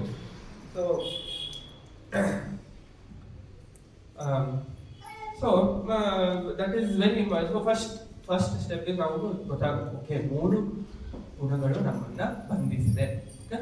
ಆ ಸ್ಟೆಪ್ ಆಯ್ತು. ನೆಕ್ಸ್ಟ್ ಇನ್ನೊಂದು ಏನು ಅಂದ್ರೆ, ಈ ಭೌತಿಕ ಜಗತ್ತು, ಇವಾಗ ಕೃಷ್ಣನಿಗೆ ಮೂರು ತರ ಶಕ್ತಿ ಇದೆ. ಅಂತರಂಗ ಶಕ್ತಿ, ಬಹಿರಂಗ ಶಕ್ತಿ, ಮತ್ತೆ ತಟಸ್ಥ ಶಕ್ತಿ. ಅಂತರಂಗ ಶಕ್ತಿ ಬಂದು ಗೋಲಕ ವೃಂದಾವನ, ವೈಕುಂಠದಲ್ಲೆಲ್ಲ ಇರೋದು ಅದು ಅಂತರಂಗ ಶಕ್ತಿ. ಈ ಭೌತಿಕ ಜಗತ್ತಲ್ಲಿ ಇರೋದು ಏನು ಕಾಣುತ್ತೋ, ನೀರು, ಗಾಳಿ, ಅದು ಎಲ್ಲದೆಲ್ಲ ಕೃಷ್ಣ ಬಹಿರಂಗ ಶಕ್ತಿ. ತಟಸ್ಥ ಶಕ್ತಿ ಅಂತ ಏನು, ನಾವೆಲ್ಲ ಈ ಜೀವಿಗಳು ನಾವೆಲ್ಲ ತಟಸ್ಥ ಶಕ್ತಿ. ತಟ ಅಂದ್ರೆ ಏನು, ನದಿಯ ತಟ ಇರುತ್ತಲ್ಲ ಅದು. ಯಾಕೆ ತಟಸ್ಥ ಶಕ್ತಿ ಅಂದ್ರೆ, ನದಿ ತಟ ತೀರ ನೋಡಿದ್ರೆ ಮರಳಿರುತ್ತೆ. ಈ ಕಡೆ ಒಂದ್ಸಲ ಏನಾಗುತ್ತೆ, ನೀರು ಬರುತ್ತೆ, ಫುಲ್ಲು ಒದ್ದೆ ಮಾಡುತ್ತೆ. ಇನ್ನೊಂದ್ಸಲ ನೀರು ಹೊರಟೋದ್ರೆ ಫುಲ್ಲು ಬಿಸಿಲಿಂದ ಡ್ರೈ ಆಗ್ಬಿಡುತ್ತೆ. ಆತರ ನಾವು ಒಂದೊಂದ್ಸಲ ಅಂತರಂಗ ಶಕ್ತಿ ಹೋಗ್ತೀವಿ, ಕೃಷ್ಣ ಹತ್ರ ಏನೋ ಕಷ್ಟ ಬಂದ ಕೃಷ್ಣ ಹತ್ರಪ್ಪ, ಕೃಷ್ಣ ಕಾಪಾಡ್ಬಾರ್ದು ಇಲ್ಲ. ಆಮೇಲೆ ಇದಾಯ್ತು ಅಂದ್ರೆ ನಾವು ತಿರ್ಗಾ ವಾಪಸ್ ಭೌತಿಕ ಜಗತ್ತಿಗೆ, ನಮ್ಮ ಮನೆ ಕೆಲಸ ಅದು ಇದು ವಾಪಸ್ ಅದಕ್ಕೆ ಬರ್ತಿರ್ತೀವಿ. ಸೊ ಅಂದ್ರೆ ಈ ಕಡೆ ಆ ಕಡೆ ನಾವು ಮಧ್ಯದಲ್ಲಿ ತಟದಲ್ಲಿ ಈ ಕಡೆ ಆ ಕಡೆ ಈ ಕಡೆ ಒದ್ದೆ ಆಗ್ತೀವಿ, ಇಲ್ಲ ಈ ಕಡೆ ಡ್ರೈ ಆಗ್ತೀವಿ. ಅದೇ ತರ ಓಡಾಡ್ತಾ ಇರ್ತೀವಿ. ಸೊ ಇದರಲ್ಲಿ ಈ ಶ್ಲೋಕದಲ್ಲಿ ದೈವಿ ಶೇಷ ಗುಣಮಯಿ ಮಮ ಮಾಯಾ ದುರಂತ್ಯಯ. ಸೊ ಇಲ್ಲಿ ಕೃಷ್ಣ ಹೇಳೋದು ಮಮ ಮಾಯ. ಯಾಕೆ ಮಮ ಮಾಯ? ಮಾಯಾ ಬಂದು ಕೃಷ್ಣನ ಬಹಿರಂಗ ಶಕ್ತಿ. ಕೃಷ್ಣ ಇಲ್ಲದೆ ಯಾವುದು ಈ ಜಗತ್ತಲ್ಲಿ ಏನಕ್ಕಾಗಲ್ಲ. ಸರ್ವಕಾರಣ ಕಾರಣ ಆಲ್ರೆಡಿ ಎಸ್ಟಾಬ್ಲಿಷ್ ಮಾಡ್ಬಿಟ್ಟಿದೆ. ಸೊ ಈ ಮಾಯಾ ಕೂಡ ಈ ಏನು ಬಹಿರಂಗ ಶಕ್ತಿ ಇದೆ, ಈ ಮೂರು ಶಕ್ತಿ, ಅಂತರಂಗ ಶಕ್ತಿ, ತಟಸ್ಥ ಶಕ್ತಿ, ಬಹಿರಂಗ ಶಕ್ತಿ, ಮೂರು ಕೃಷ್ಣನಿಗೆ ಶಕ್ತಿಗಳು. ಸೊ ಬಟ್ ಈ ಬಹಿರಂಗ ಶಕ್ತಿ ಎಷ್ಟು ಸ್ಟ್ರಾಂಗ್ ಇದೆ ಅಂದ್ರೆ ಗೊತ್ತೇ ಆಗಲ್ಲ. ಒಂದು ಕತೆ ಬರುತ್ತೆ. ಒಂದ್ಸಲ ಏನಾಗುತ್ತೆ, ಇಂದ್ರನ್ಗೆ ಶಾಪ ಕೊಟ್ಬಿಡ್ತಾರೆ. ಏನು, ನೀನು ಭೂಮಿಗೆ ಹೋಗ್ಬಿಟ್ಟು ಹಂದಿಯಾಗಿ ಹುಟ್ಟು ಅಂತ. ಸರಿ, ಆ ಶಾಪ ಮಾಡಕ್ಕೆ ಅವನಿಂದ ಕಲಿ ಕೊಟ್ಬಿಟ್ಟು, ಸರಿ ನಾನು ಇದು ಮಾಡ್ಬಿಟ್ಟು ಬಂದು ಭೂಮಿಗೆ ಬಂದು ಹಂದಿಯ ರೂಪದಲ್ಲಿ ಜನ್ಮ ತಗೊಂಡು, ಆ ಹಂದಿ ರೂಪದಲ್ಲಿ ಜನ್ಮ ತಗೊಂಡು ಅವನಿಗೆ ಒಂದು ಹಂದಿಯಾದ ಹೆಂಡತಿ ಮಕ್ಕಳು ಎಲ್ಲ ಇರ್ತಾರೆ. ಏನೇನೋ ತಿನ್ನೋದು ಇರೋದೆಲ್ಲ ತಿಂತಾರೆ. ಸರಿ, ಒಂದು ಟರ್ಮ್ ಮುಗಿತು. ಬ್ರಹ್ಮ ಬಂದ್ಬಿಟ್ಟು, ಅಪ್ಪ ಇಂದ್ರ ಬಾರಪ್ಪ, ಆಯ್ತು ನಿನ್ನ ಶಾಪದ ಸಮಯ ಮುಗಿತು ಬಾ ಅಂದ್ರೆ ಅವನಿಂದ್ರ ಇಲ್ಲ ನಾನು ಬರಲ್ಲ ಅಂತ ಕೂತ್ಕೊಂಡ್ಬಿಟ್ಟಿರ್ತಾರೆ. ಯಾಕೆಂದ್ರೆ ಕೃಷ್ಣನ ಬಹಿರಂಗ ಶಕ್ತಿ ಏನಿದೆ, ನಮ್ಗೆ ಈ ಮಾಯ ಏನಿದೆ ಅಷ್ಟು ಸ್ಟ್ರಾಂಗ್, ಅಷ್ಟು ಶಕ್ತಿ ಅದಕ್ಕೆ ಎಷ್ಟಿದೆ ಅಂದ್ರೆ, ಇಂದ್ರ ಹಂದಿಯ ರೂಪದಲ್ಲಿ ಇದ್ರೂ ಆ ಹೆಂಡತಿಗೆ ಮಕ್ಕಳಿಗೆ ತಿನ್ನೋದಕ್ಕೆ ಅದಕ್ಕೆ ಅವನಿಲ್ಲ. ಬಂದ್ಬಿಟ್ಟು ಬಾ ಇದನ್ನ ತಿನ್ಬೇಡ, ಬಾ ಅಲ್ಲಿ ಸ್ವರ್ಗದಲ್ಲಿ ಗುಲಾಬ್ ಜಾಮೂನ್ ಸಿಗುತ್ತೆ, ಅದು ಸಿಗುತ್ತೆ, ಇದು ಸಿಗುತ್ತೆ, ಪಲಾವ್ ಸಿಗುತ್ತೆ, ಚಪಾತಿ ಸಿಗುತ್ತೆ. ಇಲ್ಲ, ನಾನು ಇಲ್ಲೇ ಇರ್ತೀನಿ, ಇಲ್ಲೇ. ಬ್ರಹ್ಮನೇ ಬಂದು ಹೇಳ್ತಾ ಇದ್ದಾನೆ ಇಂದ್ರನ್ಗೆ, ಬಾರಪ್ಪ ನೀನು ವಾಪಸ್ ನಿನ್ ಪದವಿಗೆ ಬಾ ಅಂದ್ರೆ ರೆಡಿ ಇಲ್ಲ. ಅವನೇ ಇಲ್ಲ, ನಾನು ಇಲ್ಲೇ ಕಸ ತಿನ್ಕೊಂಡು ನಾನು ಇಲ್ಲೇ ಭೌತಿಕ ಜಗತ್ತಲ್ಲಿ ಇರ್ತೀನಿ ಅಂತ ಇಂದ್ರನೇ ಹೇಳ್ತಿದ್ದಾನೆ. ಸೊ ಆತರ ತುಂಬಾ ಶಕ್ತಿಯಾದ ಇದು, ತುಂಬಾ ಏನೋ ಇದಕ್ಕೆ ಎಷ್ಟು ಶಕ್ತಿ ಇದೆ ಅಂದ್ರೆ ಬಹಳ ಕಷ್ಟ. ದೈವಿ ವಿಶೇಷ ಗುಣಮಯಿ ಮಮ ಮಾಯಾ ದುರತೆ ಇಷ್ಟು ಈ ಕೃಷ್ಣಂದ ಇದು ಮಾಯ ಬಹಿರಂಗ ಶಕ್ತಿ ಕೃಷ್ಣಂದ ಬಟ್ ಇದನ್ನ ದಾಟಕ್ಕೆ ತುಂಬಾ ಅಂದ್ರೆ ತುಂಬಾ ಕಷ್ಟ. ಇದ್ರ ಸೊಲ್ಯೂಷನ್ ಏನು ನೆಕ್ಸ್ಟ್ ಲೈನ್ ಅಲ್ಲಿ ಬರುತ್ತೆ, ಮುಂದೆ ಹೋಗ್ತಾ ನೋಡಿ ನೆಕ್ಸ್ಟ್ ಲೈನ್ ಸೊಲ್ಯೂಷನ್. ಕೃಷ್ಣ ಯಾವತ್ತು ಕೃಷ್ಣ ಸೊಲ್ಯೂಷನ್ ಇಲ್ಲದೆ ಯಾವತ್ತು ಕೃಷ್ಣ ಭಗವದ್ಗೀತೆ ಏನು ಅದರಲ್ಲೇ ಎಲ್ಲ ಸೊಲ್ಯೂಷನ್ ಇದೆ. ಮುಂದೆ ಹೋಗಿ ಮುಂಚೆ ಸರಿ ಮಾಯಾ ಅಂದ್ರೆ ಏನು ಅಂತ ಒಂದು ಸ್ವಲ್ಪ ಅರ್ಥ ಮಾಡ್ಕೊಳ್ಳೋಣ. ಮಾಯಾ ಅಂದ್ರೆ ಏನು? ನಾವು ಹೇಳಿದಂಗೆ ಕೃಷ್ಣನ ಶಕ್ತಿಗಳು ಅಂತರಂಗ ಶಕ್ತಿ ಬಂದು ಯೋಗ ಮಾಯ, ಬಹಿರಂಗ ಶಕ್ತಿ ಬಂದು ಮಹಾಮಾಯ. ಮಹಾಮಾಯಗೆ ಎರಡು ತರ ಇದೆ, ಜೀವಮಾಯ, ಗುಣಮಾಯ.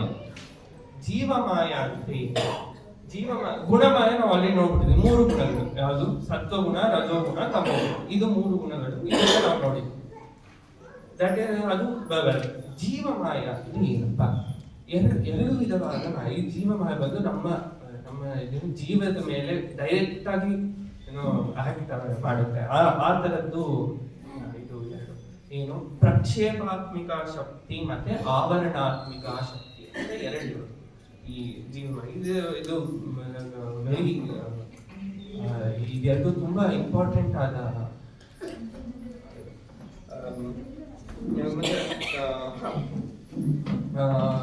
ಸೊ ಆವರಣಾತ್ಮಿಕ ಅಂದ್ರೆ ಮುಚ್ಕೊಳ್ಳೋದು. ಆವರಣ ಅಂದ್ರೆ ಮುಚ್ಚೋದು. ಇವಾಗ ಹೆಂಗೆ ಕ್ಲೌಡ್, ಇವಾಗ ಆಕಾಶದಲ್ಲಿ ಸೂರ್ಯನ ಕ್ಲೌಡ್ ಬಂದು ಹಿಂಗೆ ಮುಚ್ಕೊಂಡ್ಬಿಡುತ್ತೆ.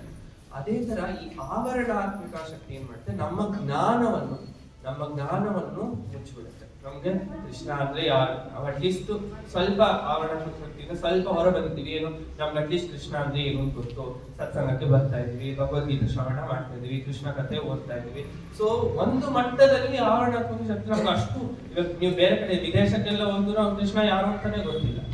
ಸೊ ನಾವು ಅಟ್ಲೀಸ್ಟ್ 1% ನಾವು ಆವರಣಾತ್ಮಕ ಶಕ್ತಿಯಿಂದ ಸ್ವಲ್ಪ ಆಚಬೇಕು. ನಮ್ಗೆ ಗೊತ್ತು ಕೃಷ್ಣ ಅಂದ್ರೆ ನಾವು ಇದು ಮಾಡಬೇಕು, ಜಪ ಮಾಡಬೇಕು, ಕೇಳಬೇಕು, ಶ್ರವಣ ಮಾಡಬೇಕು, ಅಟ್ಲೀಸ್ಟ್ ಸ್ವಲ್ಪ ಮಾಡಬೇಕು. ಸೊ ದಟ್ ಇಸ್ ಅದು ಒಂದು ಆವರಣ. ಪ್ರಕ್ಷೇಪಾತ್ಮಕ ಶಕ್ತಿ ಇದು ಇನ್ನ ವೆರಿ ಪವರ್ಫುಲ್. ಪ್ರಭುಪಾದರು ಟ್ರಾನ್ಸ್ಲೇಷನ್ ಅಂದ್ರೆ ಕಿಕ್ಕಿಂಗ್ ಪೊಟೆನ್ಸಿ ಅಂತ ಬರೀತಾರೆ. ಯಾಕೆ ಒದಿಯೋದು ಅಂತ? ಯಾಕೆ ನಮ್ಮನ್ನ ಮತ್ತೆ ಮತ್ತೆ ಈ ಭೌತಿಕ ಜಗತ್ತಿಗೆ ಇದು ಒದಿತಾ ಇರುತ್ತೆ. ನಮ್ಮ ಒಂದ್ಸಲ ಇದೇ ತರ ಪುಣೆಯಿಂದ ಒಬ್ರು ಬ್ರಹ್ಮಚಾರಿ ಬಂದಿದ್ರು. ಅವರು ಈ ಉದಾಹರಣೆ ಕೊಟ್ಟರು. ಅವತ್ತಿಂದ ನಂಗೆ ಇದು ತಲೆ ಬಿಟ್ಟೆ ಇಲ್ಲ. ಅದು ವೆರಿ ಸ್ಟ್ರಾಂಗ್ ಉದಾಹರಣೆ ಕೊಟ್ಟಿದ್ದು. ಅವಾಗ ನಮ್ಗೆ ಗೊತ್ತಾಗ್ತದೆ ಈ ಉದಾಹರಣೆಯಿಂದ ಈ ಪ್ರಕ್ಷೇಪಾತ್ಮಕ ಶಕ್ತಿ ಎಷ್ಟು ಶಕ್ತಿವಂತ, ಮತ್ತೆ ಇದನ್ನ ಮಾಡೋದು ಇದರಿಂದ ಆಚೆ ಬರೋದು ಎಷ್ಟು ಕಷ್ಟ ಅಂತ. ಇದೇ ತರ ಡಿಸೆಂಬರ್ ಜನವರಿ ಫುಲ್ ಚಳಿ ಇದ್ದಾಗ ಬೆಳಗ್ಗೆ 7 ಗಂಟೆ ಕೂತ್ಕೊಂಡು ಹೇಳ್ತಾ ಇದ್ರು. ಪ್ರಕ್ಷೇಪಾತ್ಮಕ ಶಕ್ತಿ ಅಂದ್ರೆ ಹೆಂಗ ಅರ್ಥ ಮಾಡೋದು? ಸಿಂಪಲ್ ಎಕ್ಸಾಂಪಲ್ ಕೊಟ್ಟರು. ನಾವು ಆರಾಮಾಗಿ ರಾತ್ರಿ ಮಾಡ್ಕೊಂಡು ಬೆಳಗ್ಗೆ ಎದ್ದೇಳ್ಬೇಕಾದ್ರೆ ಏನಾಗುತ್ತೆ, ಎಷ್ಟು ಬೆಚ್ಚಿಗಿದೆ ನಮ್ಗೆ ಬರ್ಕೊಂಡಿರಲ್ಲ ಅಂತ. ಅದು ನಮ್ಗೆ ನಾವು ಎದ್ದೇಳ್ಬೇಕು ಗೊತ್ತು, ಓಕೆ ನನ್ ಮಂಗಳಾರತಿ ಇದೆ, ಎದ್ದೇಳ್ಬೇಕು ಹೋಗ್ಬೇಕು ಅಂತ. ಬಟ್ ಅಲ್ಲೇನಂತ ಇಲ್ಲ, ಸ್ವಲ್ಪ ಮಾಡ್ಕೋಣ, ಬೆಚ್ಚಿಗಿದೆ, ನೀವು ಎಷ್ಟು ಚೆನ್ನಾಗಿರೋದು, ಸ್ವಲ್ಪ ಬೆಚ್ಚಿಗೆ ಮಾಡ್ಕೊಳ್ಳೋಣ ಅಂತ. ಸೊ ನಮ್ಗೆ ಅವತ್ತು ಎಕ್ಸಾಂಪಲ್ ಕೊಟ್ಟಾಗ ಅವತ್ತಿಂದ ನಂಗೆ ತಲೆ ಹೋಗಿಲ್ಲ. ಅದು ಅಷ್ಟು ಕಷ್ಟ. ನಾವು ಎದ್ದೇಳಕ್ಕೆ ನನ್ಗೆ ಎಷ್ಟೋ ಕಷ್ಟ ಆಗ್ತದೆ, ಎದ್ದೇಳಕ್ಕೆ ಅಂದ್ರೆ ಎಷ್ಟು ಕಷ್ಟ ಆಗ್ತಿದೆ. ಅದಕ್ಕೆ ಪ್ಲೀಸ್ ಕೃಷ್ಣ ಇದರಿಂದ ಅಟ್ಲೀಸ್ಟ್ ಇದರ ಒಂದು, because it is very important. ನನಗೆ ನನ್ನ ಹಿರಿಯರು ನಂಗೆ ಅದೇ ಹೇಳಿರೋದು. ನಾನು ಅದಕ್ಕೆ ನಂಗೆ ಆದಷ್ಟು ಮಾಡಲು ಟ್ರೈ ಮಾಡ್ತೇನೆ. ಸೊ ಈ ಪ್ರಕ್ಷೇಪಾತ್ಮಕ ಶಕ್ತಿ ವಾಪಸ್ ನಮ್ಮನ್ನ ತಿರ್ಗಾ ಭೌತಿಕ ಜಗತ್ತಿಗೆ ತಳ್ತಾ ಇರುತ್ತೆ. ಅದು ಅಂತಹದ್ದು ಪ್ರಕ್ಷೇಪಾತ್ಮಕ ಶಕ್ತಿ ಅಂತ. ಭಾಗವತದಲ್ಲಿ 2ನೇ ಸ್ಕಂದದಲ್ಲಿ ತುಂಬಾ ಚೆನ್ನಾಗಿ ಶ್ಲೋಕ ಬರುತ್ತೆ. ಹೃದಯಸ್ಥಂ ಯತ್ಪ್ರತೀಯೇತ ನ ಪ್ರತೀಯೇತ ಚಾತ್ಮನಿ ತದ್ವಿದ್ಯಾದಾತ್ಮನೋ ಮಾಯಾಂ ಯಥಾ ಭಾಸೋ ಯಥಾ ತಮಃ. ಏನು ಮಾಯಾ ಅಂದ್ರೆ ವೆರಿ ಸಿಂಪಲ್ ಆಗಿ ಇದು ಹೇಳ್ತಾನೆ. ಇದು ಬ್ರಹ್ಮದೇವರಿಗೆ ಹೇಳೋದು. ಯಾವುದೇ ಏನಾದ್ರು ಈ ಭೌತಿಕ ಜಗತ್ತಿನ ಏನಾದ್ರೂ ಆಗ್ಲಿ, ಅದಕ್ಕೆ ಏನೋ ಒಂದು ಮೂಲ್ಯ ಇದೆ, ಏನೋ ಒಂದು ವ್ಯಾಲ್ಯೂ ಇದೆ ಅಂತ ಇಟ್ಕೊಂಡು ಅದು ಕೃಷ್ಣನ ಬಿಟ್ಟು ಭಿನ್ನವಾಗಿದ್ರೆ, ಯಾವುದೇ ಆಗಲಿ ಕೃಷ್ಣನ ಬಿಟ್ಟು ಭಿನ್ನವಾಗಿದ್ರೆ ಅದು ಮಾಯೆ. Very simple definition. ನಮ್ಗೆ ಇಲ್ಲಿ ಏನೋ ಇಷ್ಟು ದೊಡ್ಡ ವ್ಯಾಲ್ಯೂ, ಗೋಲ್ಡ್ ಇಷ್ಟೆಲ್ಲ ಇರ್ಬೋದು, ಏನೋ ಬ್ರಿಕ್ ಗಟ್ಲೆ ಮನೆಯಲ್ಲಿ ಗೋಲ್ಡ್ ಇಷ್ಟು ಇರ್ಬೋದು, ಬಟ್ ಅದು ಕೃಷ್ಣ ಕೊಟ್ಟಿರೋದು that is Maya. Very simple definition. ಯಾವುದು ಕೃಷ್ಣನ ಭಿನ್ನವಾಗಿ ಇರುತ್ತೋ ಅದು ಮಾಯಾ ಅಂತ ಬರುತ್ತೆ. ಸೊ ಈ ಮಾಯೆ ಕೃಷ್ಣನ ಬಹಿರಂಗ ಶಕ್ತಿ ದುರ್ಗಾದೇವಿಯ ಸ್ವರೂಪದಲ್ಲಿ ಈ ಭೌತಿಕ ಜಗತ್ತಿನಲ್ಲಿ ಬರುತ್ತೆ ಬ್ರಹ್ಮ ಸಂವಿಧಾನದಲ್ಲಿ. ಸೃಷ್ಟಿ ಸ್ಥಿತಿ ಪ್ರಳಯ ಸಾಧನ ಶಕ್ತಿ ರೇಖಾ ಛಾಯೇ ವಯಸ್ಯ ಭುವನಾನಿ ವಿಭಕ್ತಿ ದುರ್ಗಾ ಇಚ್ಛಾನ ರೂಪಮಪಿ ಯಸ್ಯ ಚೇಷ್ಟತೆ ಸಾ ಗೋವಿಂದಮಾದಿ ಪುರುಷಂ ತಮಹಂ ಭಜಾಮಿ. ಇದೆಲ್ಲ ಕೃಷ್ಣ ಯಾಕೆ ಮಮ ಮಾಯಾ ಅಂತ ಯಾಕೆ ಈ ಶ್ಲೋಕದಲ್ಲಿ ಹೇಳಿರೋದು ಅಂತ ಇದು ಏನು ಸೃಷ್ಟಿ ಸ್ಥಿತಿ ಪ್ರಳಯ. ಏನು ಸೃಷ್ಟಿ ಅಂದ್ರೆ ಸೃಷ್ಟಿ ಮಾಡೋದು, ಇದು ಸ್ಥಿತಿ ಅಂದ್ರೆ ಇದನ್ನೆಲ್ಲ ನೋಡ್ಕೊಳ್ಳೋದು, ಪ್ರಳಯ ಅಂದ್ರೆ ಮುಗಿಸೋದು. ಸೃಷ್ಟಿ ಸ್ಥಿತಿ ಪ್ರಳಯ ಸಾಧನ ಶಕ್ತಿ ಛಾಯೇವ ಯಸ್ಯ. ಛಾಯ ಅಂದ್ರೆ ಶಾಡೋ. ಇವಾಗ ನನ್ನ ಕೈ ಹಿಂಗಿಟ್ಟೆ ಅಂದ್ರೆ ಲೈಟ್ ಇಂದ ಇಲ್ಲೊಂದು ಶಾಡೋ ಬಿಡುತ್ತೆ, ನನ್ನ ಕೈ ಹಿಂಗಲ್ಲಾಡಿಸಿದ್ರೆ ಶಾಡೋನು ಹಂಗೆ ಅಲ್ಲಾಗ್ತದೆ. ಅದೇ ತರ ಈ ಬಹಿರಂಗ ಶಕ್ತಿಯು ಕೃಷ್ಣನ ಆದೇಶದಿಂದಲೇ ಎಲ್ಲ ಮಾಡೋದು. ಕೃಷ್ಣನ ಆದೇಶದಿಂದಲೇ ಒಂದು ಈ ಕಡೆ ಆ ಕಡೆ ಮಾಡೋದು. ಅದಕ್ಕೆ ಛಾಯೇವ ಯಸ್ಯ ಅಂತ ಹೇಳೋದು. ಛಾಯ ಯಾಕಂದ್ರೆ ನನ್ನ ಕೈ ಹಿಂಗಿತ್ತು ಇದೇ ಶೇಪಲ್ಲ ಶಾಡೋ ಬರುತ್ತೆ, ಬೇರೆ ಯಾವ ತಲೆ ಶೇಪಲ್ಲಂತೂ ಖಂಡಿತ ಬರಲ್ಲ ಶಾಡೋ. ಸೊ ಅದೇ ತರ ಅದಕ್ಕೆ ಛಾಯೇವ ಯಸ್ಯ, ಕೃಷ್ಣನ ಆದೇಶವಿಲ್ಲದೆ ಎಂಥದ್ದು ಮಾಡೋದು. ಸೊ ಈ ಸೃಷ್ಟಿ ಸ್ಥಿತಿ ಪ್ರಳಯ ಇದಕ್ಕೆಲ್ಲ ಶಕ್ತಿ ಒಂದು ಬಹಿರಂಗ ಶಕ್ತಿ. ಮತ್ತೆ ಇಲ್ಲಿರೋ ನಾವೆಲ್ಲ ನೋಡ್ತೀವಿ, ಪಂಚಭೂತಗಳಾಗಿರ್ಬೋದು, ಮನಸ್ಸಾಗಿರ್ಬೋದು, ಅಹಂಕಾರ ಆಗಿರ್ಬೋದು, ಇದೆಲ್ಲಾನು ತಿರ್ಗಾ ಬಹಿರಂಗ ಶಕ್ತಿ ಇದೆ. ಸೊ ಈ ಜಗತ್ತಿನಲ್ಲಿ ಭೌತಿಕ ಜಗತ್ತಿನಲ್ಲಿ ಪರ್ಸಾನಿಫೈಡ್ ಈ ಶಕ್ತಿ ಅಂದ್ರೆ ಶಕ್ತಿ ತರ ಇರುತ್ತೆ, ಬಟ್ ಅದನ್ನ ಸ್ವರೂಪವಾಗಿ ನೋಡೋದು ಅಂದ್ರೆ ದುರ್ಗಾದೇವಿ ರೂಪದಲ್ಲಿ ಈ ಭೌತಿಕ ಜಗತ್ತಿನಲ್ಲಿ ಇರೋದು.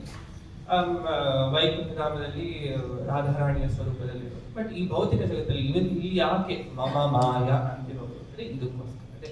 Because end of the day ಅಂತರಂಗ ಶಕ್ತಿ ಯಾವುದೇ ಆಗಿರ್ಲಿ ಅದು ಕೃಷ್ಣನ ಶಕ್ತಿಯೇ. ಅದಕ್ಕೆ ಕೃಷ್ಣನಿಗೆ ಸೇರಿರೋದು ಎಲ್ಲಾನು ದೈವಿ ಶಕ್ತಿ.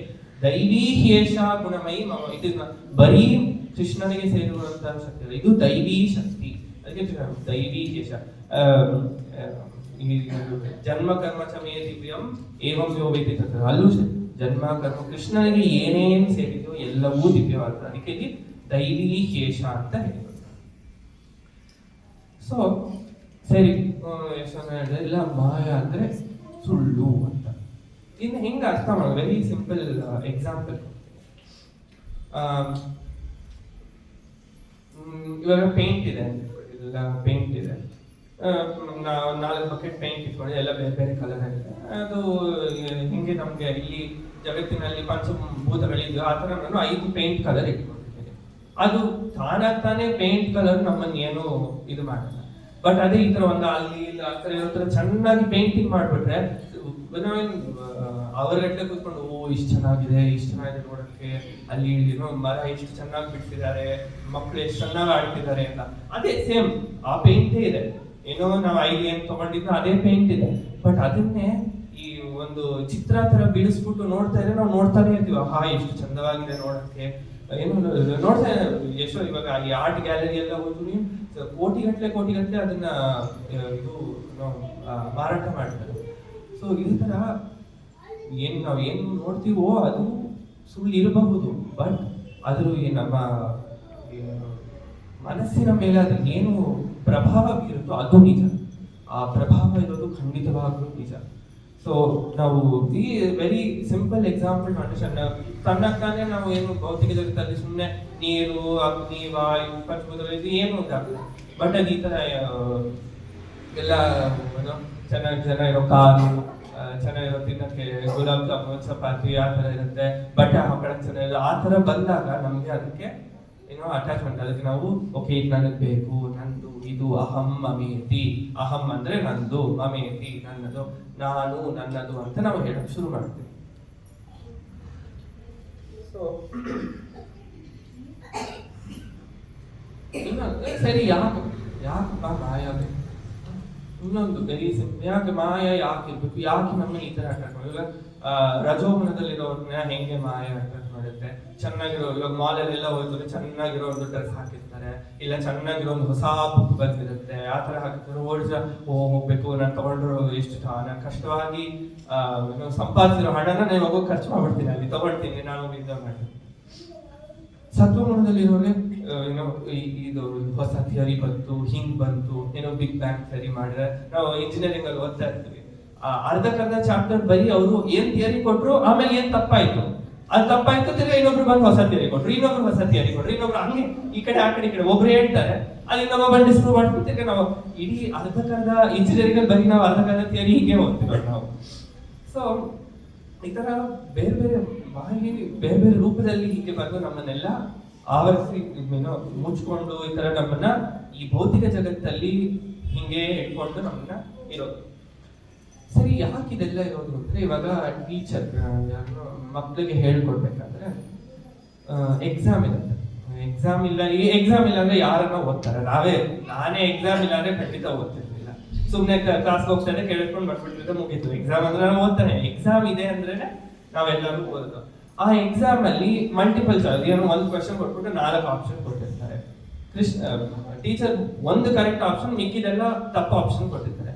ಬಟ್ ಟೀಚರ್ ಏನೋ ನೀನು ತಪ್ಪು ಆಪ್ಷನ್ ಚೂಸ್ ಮಾಡು ಅಂತ ಹೇಳ್ತಾರೆ. ಇಲ್ಲ, ಯಾಕೆ ತಪ್ಪು ಆಪ್ಷನ್ ಮಾಡಿ? ನೀನು ಸ್ವತಃ ನಿನಗೆ ರಿಯಲೈಸ್ ಆಗಿ ನಾನು ಇದು ಕರೆಕ್ಟ್ ಆಗಿರೋದನ್ನ ನಾನು ತಗೋಬೇಕು ಅಂತ ಟೀಚರ್ ಹೇಳ್ಕೊಡ್ತಿರೋದು. ನಮಗೆ ಗೊತ್ತಿಲ್ಲ, ಟೀಚರ್ ನಮಗೆ ಹೇಳ್ಕೊಡ್ತಿರೋದು. ಅದೇ ತರನೇ ಇಲ್ಲಿ ಇದೆಲ್ಲ ಇಟ್ಟಿರೋದು, ನಾವು ಈ ತಪ್ಪು ಮಾರ್ಗದಲ್ಲಿ ಹೋಗ್ಬೇಕು ಅಂತಲ್ಲ. ಇದು ತಪ್ಪು, ನಾನು ಕರೆಕ್ಟ್ ಆದ ರೀತಿಯಲ್ಲಿ ಏನೋ ದಾರಿಯಲ್ಲಿ ಹೋಗ್ಬೇಕು, ಅದನ್ನ ನಾವು ಚೂಸ್ ಮಾಡ್ಬೇಕು. That is very important. ನಾನು ಮಾಯೆಯಿಂದ ಹೋಗಲ್ಲ, ನಾನು ಕೃಷ್ಣನಿಂದ ಹೋಗ್ಬೇಕು. ಇದೆಲ್ಲ ಟೆಂಪ್ರರಿ ಆಗಿರೋದು ಅನ್ನೋದು. ದಟ್ ಇಸ್ ವೈ ಇದು ಈ ಭೌತಿಕ ಜಗತ್ತಿನಲ್ಲಿ ಇದು ಈ ಸಿಚುವೇಶನ್ ತರ ಇದು ಮಾಡಿಟ್ಟಿರೋದು ಇದನ್ನ ನಮ್ಗೋಸ್ಕರ. ಸರಿ, ಇದು ನಾವು ಮಾಯ ಏನು ಅಂತ ಗೊತ್ತಾಯ್ತು, ನಾವು ಬದ್ಧರಾಗಿದ್ದೀವಿ ಇದಕ್ಕೆ. ಸರಿ, ಇದರಿಂದ ನಾವು ಹೆಂಗ್ ಹೋಗ್ಬೋದು, ನಾವು ಹೆಂಗ್ ಇದರಿಂದ ಆಚೆ ಹೋಗ್ಬೋದು ಅಂತ ಅನ್ಕೊಳ್ಳೋಣ. ನೋಡಿದ್ರೆ ಕೃಷ್ಣ ಇದಕ್ಕೆ ನೆಕ್ಸ್ಟ್ ಲೈನ್ಗೆ ಉತ್ತರ ಕೊಡೋದೇನು? ಮಾಮೇವ ಯೇ ಪ್ರಪದ್ಯಂತೆ ಮಾಯಾಮೇತಾಂ ತರಂತಿ ತೇ. ಸೊ ವೆರಿ ಒಂದೇ ಆನ್ಸರ್ ಹೇಳ್ಬೇಕು, ನನಗೆ ಶರಣಾಗತರಾಗಿಲ್ಲದೆ ಇರೋರು. ಪ್ರಪದ್ಯಂತೆ ಅಂದ್ರೆ ಶರಣಾಗತರಾಗಿರುವವರು. ನನಗೆ ಯಾರು ಶರಣಾಗತರಾಗಿರ್ತಾರೋ ಅವರು ಈ ಭೌತಿಕ ಜಗತ್ತಿನಿಂದ ಈಸಿಯಾಗಿ ಹೋಗ್ಬಿಡ್ಬೋದು ಅಂತ.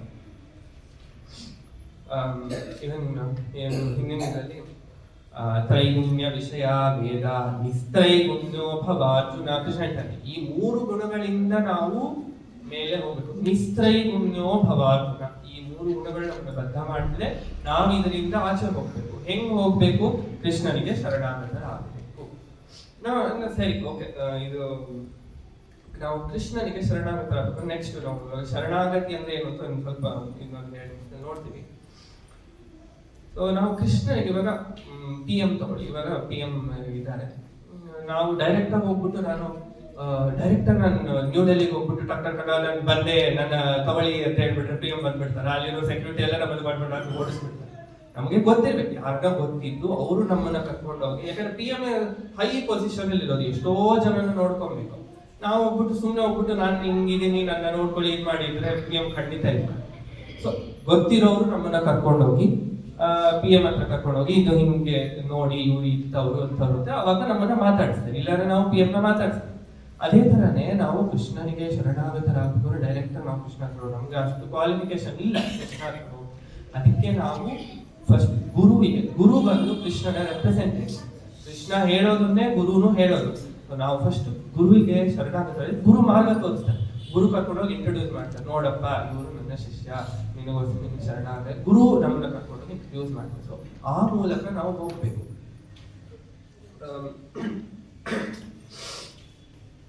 ಸೊ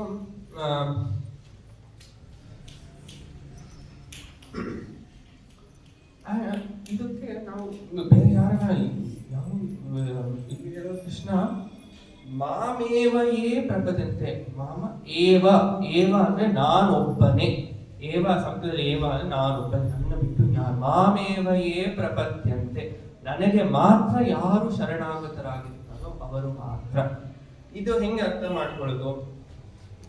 ಭಾಗವತದಲ್ಲಿ ಮುಚುಕುಂದನ ಕಥೆ ಬರುತ್ತೆ. ಈ ದೇವತೆಗಳೆಲ್ಲ ಯುದ್ಧ ಮಾಡ್ತಿರ್ಬೇಕಾದ್ರೆ ಮುಚುಕುಂದ ಹೋಗಿ ಹೇಳ್ತಾರೆ, ಅವ್ರಿಗೆ ಹೋಗಿ ಸಹಾಯ ಮಾಡಿ ಎಲ್ಲರೂ ಸೋಲಿಸ್ಬಿಟ್ಟು ಎಲ್ಲ ಆಗುತ್ತೆ. ದೇವತೆಗಳು ಹೇಳ್ತಾರೆ ನಿನ್ಗೆ ಏನ್ ಬೇಕಾದ್ರೂ ಕೇಳು ಅಂತ. ಮುಚುಕುಂದನಿಗೆ ಎಲ್ಲ ರಾಜ್ಯ ಇದೆ, ಮಕ್ಕಳು ಎಲ್ಲರೂ ಇದ್ದಾರೆ. ನನಗೆ ಒಂದೇ ಒಂದಿದೆ, ಅದಕ್ಕೊಂದು ಈಗ ಬೇಕು 1 ನಿಮಿಷ. ಏನು? ಋತೆ ಕೈವಲ್ಯಂ, ಮೋಕ್ಷ ಬಿಟ್ಟು ಹಿಂಗೆಲ್ಲ ಕೇಳು ನಾವು ಕೊಡ್ತೀವಿ, ಇನ್ನೇನು ಕೊಡಲ್ಲ. ಸೊ ದೇವತೆಗಳಿಗೆ ಖಂಡಿತ ಮೋಕ್ಷ ಕೊಡಲ್ಲ. ಗಜೇಂದ್ರ ಅವನು ಮೊಸಳೆ ಬಂದು ಇಟ್ಕೊಂಡಿದ್ದಾಗ ಅವ್ರು ಇಷ್ಟೊಂದು ದೇವತೆಗಳೆಲ್ಲ ನೋಡ್ತಾನೆ ಗಜೇಂದ್ರ. ಬಟ್ ಅವನು ಗಜೇಂದ್ರ ವಿಷ್ಣು ಬಿಟ್ಟು ನನ್ನ ಯಾರು ಈ ಜಗತ್ತಿನಿಂದ ಬಿಡುಗಡೆ ಮಾಡಕ್ಕಾಗಲ್ಲ, ನಾನು ಸಿಕ್ಕಾಕೊಂಡಿರೋ ಸಂಗತಿನ ಯಾರು ನನ್ನ ಬಿಡಿಸಕ್ಕಾಗಲ್ಲ ಅಂತ ಗೊತ್ತು. ಅದಕ್ಕೆ ದೇವತೆ ಡೈರೆಕ್ಟ್ ಆಗಿ ವಿಷ್ಣುನೇ ಗಜೇಂದ್ರ ಕಾದು ಕಾದು ಕೇಳಿದ್ದು. ಆಮೇಲೆ ಹಿರಣ್ಯಕಶಿಪು ಅವನು ಎಷ್ಟು ಘೋರ ತಪಸ್ಸು ಮಾಡಿ ನನಗೆ ಏನು ಮೃತ್ಯುನೇ ಬೇಡ ಅಂತ ಬ್ರಹ್ಮನ್ ಕೇಳ್ತಾನೆ. ನನಗೆ ಮೃತ್ಯು ಇದೆ, ನಿನಗೆಲ್ಲಪ್ಪ ನಾನು ಮೃತ್ಯು ಇಲ್ಲದೆ ನನಗೆ ವರ ಕೊಡ್ಲಿ, ನನ್ಗಂತೂ ಕೊಡಕ್ಕಾಗಲ್ಲ. ಯಾವುದೇ ಈ ಭೌತಿಕ ಯಾವುದೇ ದೇವತೆ ಹತ್ರ ಹೋದ್ರು ನಮಗೆ ಈ ಭೌತಿಕ ಜಗತ್ತಿಂದ ಮುಕ್ತಿ ಅಂತೂ ಖಂಡಿತ ಸಿಗಲ್ಲ. ಶಿವ ಹೇಳ್ತಾರೆ, ಮುಕ್ತಿ ಪ್ರಸಾದ ಸರ್ವೇಶಾಂ ವಿಷ್ಣುರೇವ ನ ಸಂಶಯ. ಮುಕ್ತಿ ಪ್ರಸಾದ ಮುಕ್ತಿಯನ್ನು ಕೊಡುವುದು ಸರ್ವೇಶಾಂ ವಿಷ್ಣುರ್ ಏವ, ವಿಷ್ಣು ಮಾತ್ರ. ಏವ ಅಂದ್ರೆ ಏವ ಸಂಸ್ಕೃತದಲ್ಲಿ ಏವ ಅಂದ್ರೆ ಮಾತ್ರ, ವಿಷ್ಣು ಮಾತ್ರ. ವಿಷ್ಣುರೇವ ಸಂಶಯ. ಶಿವನೇ ವಿಷ್ಣುವಿಂದ ಮಾತ್ರನೇ ನಾವು ಈ ಮುಕ್ತಿಯನ್ನು ಕೊಡಲು ಸಾಧ್ಯ. ಅದಕ್ಕೆ ನಾವು ಶರಣಾಗತರಾಗಬೇಕು ಅಂದ್ರೆ ಕೃಷ್ಣನಿಗೆ ಮಾತ್ರ ನಾವು ಶರಣಾಗತರಾಗಬೇಕು. ಸರಿ, ಈ ಭೌತಿಕ ಜಗತ್ತಿನಲ್ಲಿ ಒಂದು ಏನಾಗುತ್ತೆ, ಇದನ್ನ ಒಬ್ಬ ಬ್ರಾಹ್ಮಣ ಇರ್ತಾನೆ, ನದಿ ತೀರದಾಗ ಒಂದು ಪುಟಾಣಿ ಒಂದು ಮನೆ ತರ ಮಾಡ್ಕೊಂಡು ಇರ್ತಾನೆ.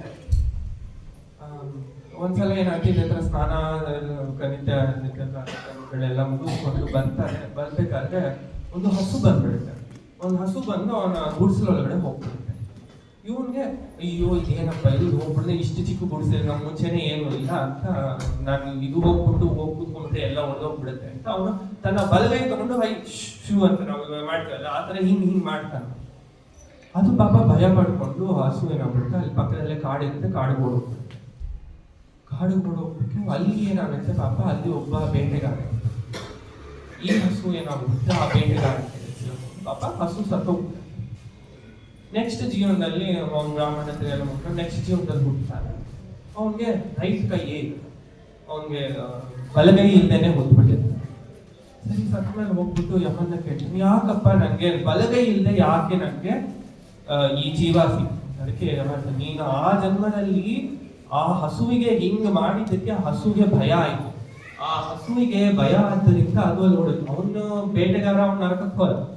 ಬಟ್ ನೀನು ಆ ಕೈಗೆ ಗೊತ್ತಿಲ್ಲದೆ ಮಾಡಿದೆ, ಬಟ್ ನಿನ್ನಿಂದ ಅದಕ್ಕೆ ಭಯ ಆಯ್ತು, ಅದಕ್ಕೋಸ್ಕರ ಅದು ನಿನಗೆ ಆ ಕೈ ಇರ್ಲಿಲ್ಲ ಅಂತ. ಅದಕ್ಕೆ ಈ ಭೌತಿಕ ಪದಂ ಯತ್ ವಿಪದಂ, ಒಂದೊಂದು ಪಾದದ ನಾವು ಕಾಲಿಟ್ರೆ ಬರೀ ಇದೇ ತರ ನಮ್ಗೆ ಗೊತ್ತಿಲ್ಲದೆ ನಾವು ಎಷ್ಟೋ ಮಾಡಿರ್ತೀವಿ. ಕೇಳ್ಬೋದಪ್ಪ ನಮ್ಗೆ ಗೊತ್ತೇ ಇಲ್ಲ ಹೆಂಗ್ ಮಾಡ್ಲಿಲ್ಲ. ಕೃಷ್ಣ ಹೇಳ್ತಾನೆ, ಕರ್ಮದ ಬಗ್ಗೆ ಗೊತ್ತಿರ್ಬೇಕು. ಕರ್ಮ ಅಂದ್ರೆ ಏನ್ ಮಾಡ್ಬೇಕು, ವಿಕರ್ಮ ಗೊತ್ತಿರ್ಬೇಕು, ಏನ್ ಮಾಡಬಾರ್ದು ಅಂತ. ಅಕರ್ಮ ನಾನು ಏನು ಮಾಡಿದ್ರೆ ಅದ್ರ ಬಗ್ಗೆನೂ ಗೊತ್ತಿರ್ಬೇಕು. ಬಟ್ ಇದು ಎಷ್ಟು ಕಾಂಪ್ಲಿಕೇಟೆಡ್ ಆಗಿದ್ರೆ ನಮ್ಗೆ ಅಷ್ಟು ಸುಲಭವಾಗಿ ಗೊತ್ತಲ್ಲ. ಇವಾಗ ಅವ್ನಿಗೆ ಗೊತ್ತಿತ್ತ ನಾನು ಹಿಂಗ್ ಮಾಡೋದ್ರಿಂದ ಅವ್ನು ಓಡೋಗಿ ಅದಕ್ಕೆ ಈ ತರ ಅದಕ್ಕೆ ನನಗೆ ಬಲಗೈ ಇಲ್ಲ ಅಂತ ಅವ್ನಿಗೆ ಗೊತ್ತಿರ್ಲಿಲ್ಲ. ಬಟ್ ಈ ಭೌತಿಕ ಜಗತ್ತು ಹೆಂಗಿದೆ ಅಂದ್ರೆ ಒಂದೊಂದು ಪಾತ್ರದಲ್ಲೂ ಈ ತರ ತುಂಬಾ ಕಷ್ಟ ನಮ್ಗೆ ಗೊತ್ತಿಲ್ಲದೇನೆ ನಾವು ಇಷ್ಟ ಮಾಡಿ. ಅದಕ್ಕೋಸ್ಕರ ನಾವು ಶರಣಾಗತರಾಗಿಲ್ಲ ಅಂದ್ರೆ ಇಲ್ಲೇ ನಾವು ತಿರ್ಗಾ ಪುನರಪಿ ಜನನಿ ಜನರೇಷನ್ ಇಲ್ಲೇ ಬರ್ತೀವಿ ಹೋಗ್ತೀವಿ ಇಲ್ಲೇ ಇದೇ ತರ ಆಗ್ತಾನೆ ಇರ್ತೀವಿ.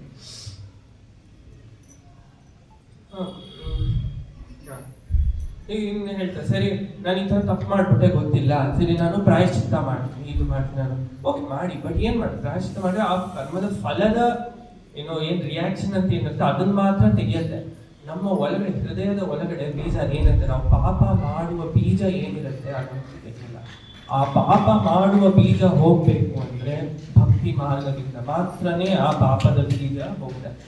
ಇವಾಗ ನಾವು ಮೇಲ್ಗಡೆ ಮಾತ್ರ ನಾನು ಎಲೆನ ಮುರಿದು ಬಿಟ್ರೆ, ತಿರ್ಗಾ ಎಲೆ ಯಾವ್ದೋ ಒಂದು ಗಿಡ ಇದೆ, ಮೇಲ್ಗಡೆ 4 ಎಲೆ ಮಾತ್ರ ಮುರಿದು ಬಿಟ್ರೆ ತಿರ್ಗಾ ಅದು ಬೆಳ್ಕೊಂತಾನೆ ಇರುತ್ತೆ. ಸೊ ನಾವು ಪ್ರಾಯಶ್ಚಿತ್ತ ಏನ್ ಮಾಡ್ತೀವೋ ಅದು ಎಲೆ ಮುಗಿಯುತ್ತೆ, ಸುಮ್ಮನೆ ಮೇಲ್ಗಡೆ ಮಾಡ್ತೀವಿ. ಅದು ರೂಟ್ ಒಳಗಡೆ ಬೀಜ ನಮ್ಮ ಹೃದಯದಲ್ಲಿ ಏನಿದೆಯೋ ಅದು ಹಂಗೆ ಇದೆ.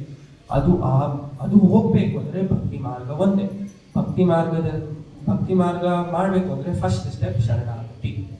ಸೊ ಈಗ ನಮ್ಗೆ ಗೊತ್ತಾಯ್ತು ಇವಾಗ ಶರಣಾಗತಿ ಅಂದ್ರೆ ಏನು. ಸೊ ಯಾಕೆ ಶರಣಾಗತರಾಗಬೇಕು ಗೊತ್ತಿದೆ. ಶರಣಾಗತಿ ಅಂದರೆ ಏನು? ಯಾಕೆ ಶರಣಾಗತಿ ಅಂದ್ರೆ ಏನು? ನಮಗೆ ಅರ್ಥ ಇವಾಗ ಈ ಭೌತಿಕ ಜಗತ್ತು ತುಂಬಾ ಡೇಂಜರ್ ಇದೆ, ನಮ್ಗೆ ಆಗ್ಬಾರ್ದು, ನಾವು ಇಲ್ಲಿಂದ ಹೋಗ್ಬೇಕು ಅಂತ ಶರಣಾಗತರ ಆಗ್ಬೇಕು ಅಂತ ಯಾಕೆ ಆಗ್ಬೇಕು ಅಂತ ಗೊತ್ತಿಲ್ಲ. ಇವಾಗ ಶರಣಾಗತಿ ಅಂದರೆ ಏನು?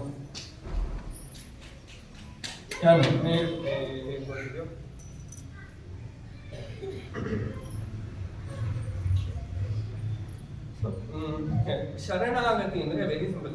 ಪ್ರಭುಪಾದು ಅವರು ಭಾರತದ ವೆರಿ ಸಿಂಪಲ್ ಕನ್ನಡ ಹಂಗೆ ಟ್ರಾನ್ಸ್ಲೇಟ್ ಮಾಡ್ಕೊಂಡು ಓದ್ತೀನಿ. ಚೈತನ್ಯ ಚರಿತಾಮೃತದಲ್ಲಿ ಶರಣಾಗತಿಯ 6 ಕ್ಯಾರೆಕ್ಟರಿಸ್ಟಿಕ್ ಅದು ಏನು 6 ಇದು ತೋರಿಸೋದು ಅಂತ ಬರುತ್ತೆ. ಇದನ್ನೇ ಪ್ರಭುಪಾದರು ಅವರು ತಮ್ಮ ಭಾವಾರ್ಥಗಳಲ್ಲಿ ಬರೀತಾರೆ. ಶರಣಾಗತಿ ಅಂದ್ರೆ ಏನು ಅಂತ. ಏನು? ಆನುಕೂಲ್ಯಸ್ಯ ಸಂಕಲ್ಪಃ ಪ್ರಾತಿಕೂಲ್ಯಸ್ಯ ವರ್ಜನಂ ರಕ್ಷಿಷ್ಯತೀತಿ ವಿಶ್ವಾಸೋ ಭೋಕ್ತೃತ್ವೇ ವರ್ಣಂ ತಥಾ ಆತ್ಮನಿಕ್ಷೇಪ ಕಾರ್ಪಣ್ಯೇ ಶಕ್ತಿದಾ ಶರಣಾಗತಿ. ಏನು? ಆನುಕೂಲ್ಯಸ್ಯ ಸಂಕಲ್ಪಃ ಅಂದ್ರೇನು? ಅನುಕೂಲವಾಗಿ ಕೃಷ್ಣನಿಗೆ ಮತ್ತೆ ಭಕ್ತಿಗೆ ಅನುಕೂಲವಾಗಿರುವಂತಹ ಕಾರ್ಯಗಳಾಗಿರ್ಬೋದು, ಕೆಲಸಗಳಿಗೆ ಅದನ್ನ ನಾವು ಸಂಕಲ್ಪ ಅಂದ್ರೆ ನಾವು ಅದನ್ನ ಅಕ್ಸೆಪ್ಟ್ ಮಾಡಬೇಕು, ಅದನ್ನೇ ತಗೋಬೇಕು. ಬೇರೆ ಬೇಡದೇ ಇರೋದನ್ನೆಲ್ಲ ತಗೋಬೇಕು. ಅದು ಬರೀ ಅದೊಂದು ಅಕ್ಸೆಪ್ಟ್ ಮಾಡಿದ್ರೆ ಸಾಕ? ಇಲ್ಲ. ಪ್ರಾತಿಕೂಲ್ಯಸ್ಯ ವರ್ಜನಂ, ಯಾವುದು ಕೃಷ್ಣ ಭಕ್ತಿಗೆ ತಡೆಯಾಗುತ್ತೋ ಅಂತದನ್ನೆಲ್ಲ ತ್ಯಜಿಸಬೇಕು. ಬರೀ ಕೃಷ್ಣ ಭಕ್ತಿಗೆ ಬೇಕಾದದ್ದು ಮಾತ್ರ ತಗೊಂಡ್ರೆ ಸಾಲಲ್ಲ. ಇಲ್ಲ ಬರೀ ಏನೋ ಬೇಡದೇ ಇರೋದನ್ನ ಬಿಟ್ಬಿಟ್ರೆ ಸಾಲಲ್ಲ. ಎರಡೂ ಇರಬೇಕು. ಆನುಕೂಲ್ಯಸ್ಯ ಸಂಕಲ್ಪ ಪ್ರಾತಿಕೂಲ್ಯಸ್ಯ ವರ್ಜನಂ, ಎರಡೂ ಇರಬೇಕು. ಎರಡೂ ಇದ್ರೇನೆ ಆಗುತ್ತೆ. That is first. ಇವಾಗ ಲಾಸ್ಟ್ ಅಲ್ಲಿ ಕೃಷ್ಣ ಇಷ್ಟೆಲ್ಲ ಕೃಷ್ಣ ಇಷ್ಟೆಲ್ಲ ಉಪದೇಶ ಮಾಡಿದ್ಮೇಲೆ ಅರ್ಜುನ ಹೇಳ್ತಾನೆ, ನಾನು ನಿನ್ ಮಾತೆ ಇವಾಗ ಕೇಳ್ತೀನಿ, ನಾನು ನಿನ್ ಮಾತೆ ಕೇಳ್ತೀನಿ ಅಂತ. ನಿನ್ ಮಾತೆ ಕೇಳ್ತಾನೆ. ಪಾಪ ಅರ್ಜುನ ಹೋಗ್ತಾ ಕೃಷ್ಣ ನಾನು ಇವನ್ಗೆ ಆರೋ ಹೊಡಿಲ್ಲ, ಇವನ್ಗೆ ಬಾಣ ಹೊಡಿಲ್ಲ, ಇವನ್ನ ಸಾಯ್ಸಲಾದ್ ಮಾಡಲ್ಲ. ಇಲ್ಲ, ಅವನು ತನ್ನಗೆ ಭಗವಂತ ಕೊಟ್ಟಿರೋ ತನ್ನ ಬುದ್ಧಿ ಉಪಯೋಗಿಸ್ಕೊಂಡು ಮಾಡಿದ್ದಾನೆ. ಬಟ್ ಏನು ಮಾಡ್ದ? ಕೃಷ್ಣ ಹೇಳಿ ನಿನ್ನ ಕರ್ತವ್ಯ ಇದು ಮಾಡು. ಕೃಷ್ಣ ಹೇಳಿರೋದನ್ನು ಅವನು ಶರಣಾಗತನಾದ್ಮೇಲೆ ಕೃಷ್ಣ ಹೇಳಿರೋದನ್ನ ಅರ್ಥ ಮಾಡಿಕೊಂಡು ಅದನ್ನ ಮಾಡ್ದ. ಆನುಕೂಲ್ಯಸ್ಯ ಸಂಕಲ್ಪ ಪ್ರಾತಿಕೂಲ್ಯಸ್ಯ ವರ್ಜನಂ ಅಂದ್ರೆ ಇದೇನೆ. ನಾವು ಅರ್ಥ ಮಾಡ್ಕೊಬೇಕು, ಏನು ಮಾಡಬೇಕು ಏನು ಮಾಡಬಾರ್ದು, ಇದನ್ನ ಅರ್ಥ ಮಾಡ್ಕೊಂಡು. This is the main important part of ಆನುಕೂಲ್ಯಸ್ಯ ಸಂಕಲ್ಪ ಪ್ರಾತಿಕೂಲ್ಯಸ್ಯ ವರ್ಜನಂ. ಇದು ಗಜೇಂದ್ರನ ಮೊಸಳೆ ಸಿಕ್ಕಾಕೊಳ್ಳೋಕೆ ಮುಂಚೆ ಎಷ್ಟು ಇರೋ ಬರೋ ಆನೆಗಳಿಗೆಲ್ಲ ಅವ್ನು ರಾಜ ಆಗಿದ್ದ, ಎಲ್ಲ ಇತ್ತು. ಬಟ್ ಆ ಮೊಸಳೆ ಇದ್ರಲ್ಲಿ ಹೋದಾಗ ಅವ್ನು ಗೊತ್ತಾಯ್ತು, ಅಯ್ಯೋ ನನ್ಗೆ ಇನ್ನೇನು ಇಲ್ಲ, ಈ ಭೌತಿಕ ಜಗತ್ತು ಹಿಂಗಿದೆ, ಕೃಷ್ಣ ಒಬ್ಬನೇ ಇದೆ ಅಂತ. ಅದಕ್ಕೆ ನಾವು ಯಾವಾಗಲೂ ಕಷ್ಟ ಬಂದಾಗಲೇ ಕೃಷ್ಣ ಹತ್ರ ಹೋಗೋದ, ಇದೇನಪ್ಪ ಇದು ಏನೋ ಜ್ವರ ಬಂತು, ಅಪ್ಪ ಕೃಷ್ಣ ಹಂಗೆ ಇದು ಮಾಡ. ಆಮೇಲೆ ನಾವು ಕೃಷ್ಣಂಗೆ ಎಷ್ಟು ಕರುಣೆ ಇದೆ ಅಂದ್ರೆ ನಾವು ಅಂತಹ ಸ್ಥಿತಿನಲ್ಲಿ ನನಗೆ ಏನೋ ಸ್ವಾರ್ಥತೆ ಇಟ್ಕೊಂಡು ನಾನು ಕೃಷ್ಣ ಹತ್ರ ಹೋದ್ರು ಕೃಷ್ಣ ಅವನು ಬಾರಪ್ಪ ನೀನು ನನ್ನ ಮಗ, ಇವಾಗ ಹೆಂಗೆ ಮಕ್ಕಳು ತನ್ನ ತಂದೆ ಹೋಗ್ಬಿಟ್ಟು ಅವ್ರು ಎಷ್ಟೇ ತಪತಿ ಮಾಡಿದ್ರು ತಂದೆ ಆಗ್ಲಿ ತಾಯಿ ಆಗ್ಲಿ ಅವ್ರಿಗೆ ಮಾಡೇ ಮಾಡ್ತಾರೆ. ನಾವು ಅಷ್ಟು ಸ್ವಾರ್ಥತೆ ಇಟ್ಕೊಂಡು ಹೋದ್ರು ಕೃಷ್ಣನ ಕರುಣೆ ಎಷ್ಟಿದೆ ಅಂದ್ರೆ ಅವನು ಬಾರಪ್ಪ ನಾನು ಇದೇನು ನೋಡ್ಕೊಂಡು. ಬಟ್ ಅದಕ್ಕೆ ಅಂತ ನಾವು ಏನೋ ಸುಮ್ಮನೆ ಕೃಷ್ಣನ ಜೊತೆ ನಾವು ಸಂಬಂಧ ಏನೋ ಬಳಸ್ಕೊಂಡು ಇರ್ಬೇಕು ಅಂದ್ರೆ ನಮ್ಗೆ ಬರೀ ಕಷ್ಟ ಬಂದಾಗ ಮಾತ್ರ ಹೋಗ್ತೀನಿ ಅಂದ್ರೆ ಅದೇನು ಸಂಬಂಧನೇ ಅಲ್ಲ.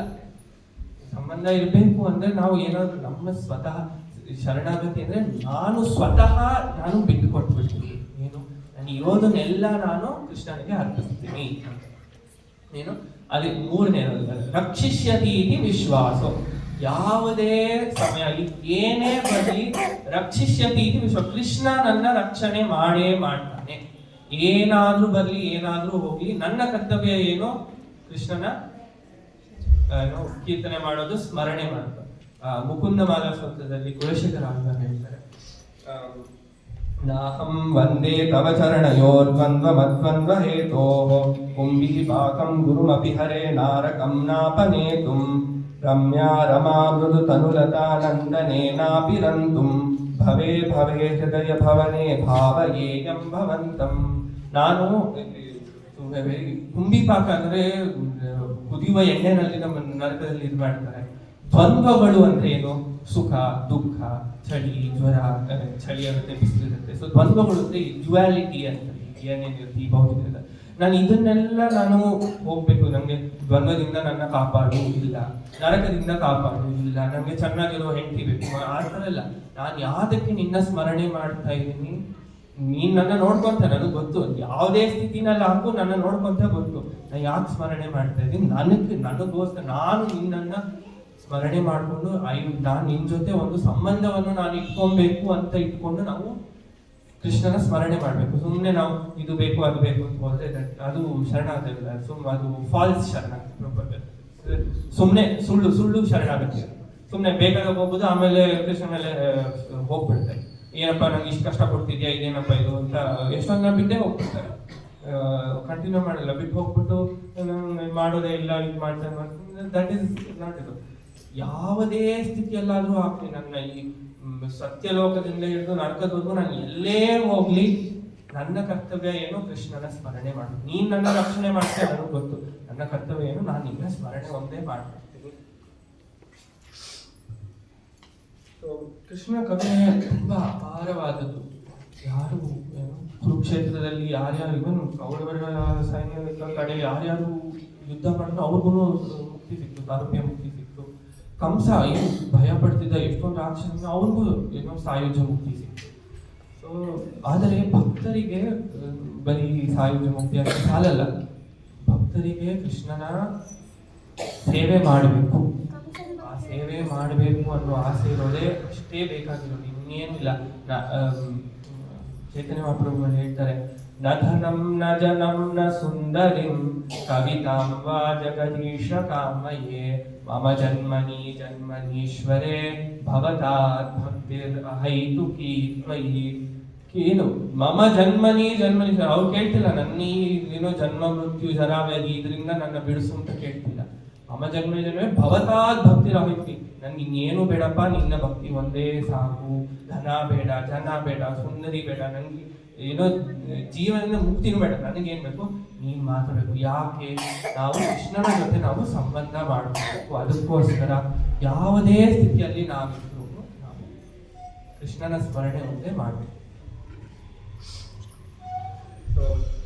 ಕರಿಷ್ಯೇ ವಚನ ಅರ್ಜುನ ಹೇಳ್ತಾರೆ, ಕರಿಷ್ಯೇ ವಚನ ತವ, ನಾನು ನಿನ್ನ ಮಾತೇ ಮಾಡ್ತೀನಿ, ನಾನು ಹೇಳೋದನ್ನೇ ಮಾಡ್ತೀನಿ ಅಂತ. ಬಟ್ ಅವನು ಸ್ವತಃ ಫುಲ್ಲು ಇಷ್ಟೆಲ್ಲ ಅರ್ಥ ಆದ್ಮೇಲೆ ಹೇಳ್ತಾರೆ, ನನಗೆ ಗೊತ್ತಾಯ್ತು, ಇನ್ನೇನು ನೀನು ಹೇಳಿರೋದನ್ನೇ ನಾನು ಪಾಲನೆ ಮಾಡಬೇಕು. ಮಹಾಭಾರತದಲ್ಲಿ ದ್ರೌಪದಿ ಅಗ್ರೆ ಕುರುಣಾ ಮಥ ಪಾಂಡವಾನಾಂ ದುಶ್ಯಾಸನೇನ ಹೃತವಸ್ತ್ರಕೇಶ ಕೃಷ್ಣ ತದಾಕ್ರೋಶದನನ್ಯನಾಥ ಗೋವಿಂದ ದಾಮೋದರ ಮಾಧವೇತಿ. ತುಂಬಾ ಬಿಲ್ವಮಂಗಲ ಠಾಕೂರು ತುಂಬಾ ಚಂದವಾಗಿ ಬರೀತಾರೆ. ಏನು ಅಂದ್ರೆ ದ್ರೌಪದಿ ಆ ಸಮಯದಲ್ಲಿ ಇದು ಮಾಡೋದು ಶರಣಾಗತಿ ಟಾಪರ್ಸ್, ಅದು ಹಂಗೆ ನೋಡ್ಬೇಕು ಅಂತ ವೆರಿ ತುಂಬಾ ಅತ್ಯುತ್ತಮವಾದ ಎಕ್ಸಾಂಪಲ್. ಏನು ಫಸ್ಟ್ ದುಶ್ಯಾಸನ ಪಾಪ ವಸ್ತ್ರ ಕೇಶ ಅಂದ್ರೆ ಕೂದಲು, ವಸ್ತ್ರ ಅಂದ್ರೆ ಹಾಕೊಂಡು ಬಟ್ಟೆ ಇಟ್ಕೊಂಡು ಎಡ್ಕೊಂಡು ಬರ್ತಾರೆ, ಮಧ್ಯ ಸಭೆಯಲ್ಲಿ ಎಡ್ಕೊಂಡು ಬರ್ತಾ ಇದ್ದಾನೆ. ಫಸ್ಟ್ ಏನ್ ಮಾಡ್ತಾರೆ ದ್ರೌಪದಿ, ಫಸ್ಟು ಅವಳೇ ಇಟ್ಕೊಂತಾಳೆ, ಹಿಂಗ್ ಮಾಡ್ತಾಳೆ, ತನ್ನ ರಕ್ಷಣೆ ಮಾಡಕ್ ನೋಡ್ತಾಳೆ. ಆಗಲ್ಲ, ಅಲ್ಲಿ ಭೀಷ್ಮ ದ್ರೋಣ ಎಲ್ಲರೂ ಅವ್ರನ್ನೆಲ್ಲ ಕೇಳ್ತಾರೆ, ರಕ್ಷಣೆ ಮಾಡಿ ಒಂದ್ ಕೈ ಇಟ್ಕೊಂಡು ಒಂದ್ ಕೈ ಕೇಳ್ತಾರೆ. ಆಗಲ್ಲ, ಕೊನೆಗೆ ಅವಳಿಗೆ ಅರ್ಥ ಆಗುತ್ತೆ, ಕೃಷ್ಣ ಬಿಟ್ಟು ಯಾರು ನನ್ನ ಏನೋ ರಕ್ಷಣೆ ಮಾಡಕ್ಕಾಗ್ತದೆ. ಎರಡೂ ಕೈ ಮೇಲೆ. ಇದಕ್ಕೆ ಚೈತನ್ಯ ಮಹಾಪ್ರಭು ಏನಂತಾರೆ, ಊರ್ಧ್ವ ಬಾಹು ಅಂದ್ರೆ ಹಿಂಗೆ ಮೇಲೆ, ನಾನು ಶರಣಾಗತ ಇದ್ದೀನಿ, ಹಿಂಗ್ ತೋರ್ಸೋದು ಹಿಂಗೆಲ್ಲ. ಊರ್ಧ್ವ ಬಾಹು ಅಂದ್ರೆ ಚೈತನ್ಯ ಮಹಾಪ್ರಭು ಹಿಂಗ್ ಕೈ ಮೇಲೆ ಹತ್ತಿ ಕೇಳೋದು, ಕೃಷ್ಣ ನೀನು ಒಬ್ಬನೇ, ನನ್ಗಂತೂ ಆಗಲ್ಲ ಅಂತ ಹೇಳಿದ್ರೆ ಕೃಷ್ಣ ತಕ್ಷಣ ದ್ರೌಪದಿ ತನ್ನ ಎಲ್ಲಾ ಬಿಟ್ಟು ಕೃಷ್ಣ ನೀನೇ ನನ್ನ ದಾರಿ ಅಂತ ತಕ್ಷಣ ದ್ರೌಪದಿಯ ರಕ್ಷಣೆ ಮಾಡ್ತಾನೆ. ಬಟ್ ಏನು ಬರೀ ಇದು ಒಂದೇನಾ, ನಾನು ಈ ತರ ಸ್ಥಿತಿಯಲ್ಲಿ ಇರ್ಬೇಕಾದ್ರೆ ಮಾತ್ರನೇ ಶರಣಾಗತ್ತೆ, ಅದು ಒಂದೇ ಶರಣಾಗತಿನ ಇಲ್ಲ. That is also one important. Yes, ಅದು ಒಂದು ಇಂಪಾರ್ಟೆಂಟ್. ಇದು ಇನ್ನೊಂದು ಏನ್ ಇಂಪಾರ್ಟೆಂಟ್ ಅಂದ್ರೆ ನಾವು ರೆಡಿ ಏನು ಕೃಷ್ಣ, ಬರೀ ಕೃಷ್ಣ ನೀನು ಹೇಳೋದನ್ನ ನಾನು ಅಪ್ಪಣೆ ತರ ತಗೊಂತೀನಿ, ಅದು ಒಂದೇ, ಅದು ಮಾಡ್ಬೇಕು. ಅದ್ರ ಜೊತೆ ಇನ್ನೊಂದೇನು, ಕೃಷ್ಣ ಹೇಳಿರೋದನ್ನ ನಾವು ಮಾಡೋದು ರೆಡಿಯಾಗಿ, ದಟ್ ಈಸ್ ಆಲ್ಸೋ, ಅದು ಕೂಡ ಶರಣಾಗತಿ ವಿಧ. ಹೆಂಗೆ ಅರ್ಜುನ ನಾನು ಸುಮ್ಮನೆ ಇದೆಲ್ಲ ಬಿಡಲ್ಲ, ಕೃಷ್ಣ ಹೇಳ್ದ ನಿನ್ ಕರ್ತವ್ಯ ಮಾಡು, ಈ ಯುದ್ಧ ನಡಿಬೇಕು ಅಂದ್ರೆ ಪಾಲನೆ ಮಾಡ. ಕೃಷ್ಣ ಅರ್ಜುನ ಶರಣಾಗತನಾಗಿ ಪಾಲನೆ ಮಾಡ್ತಾನೆ.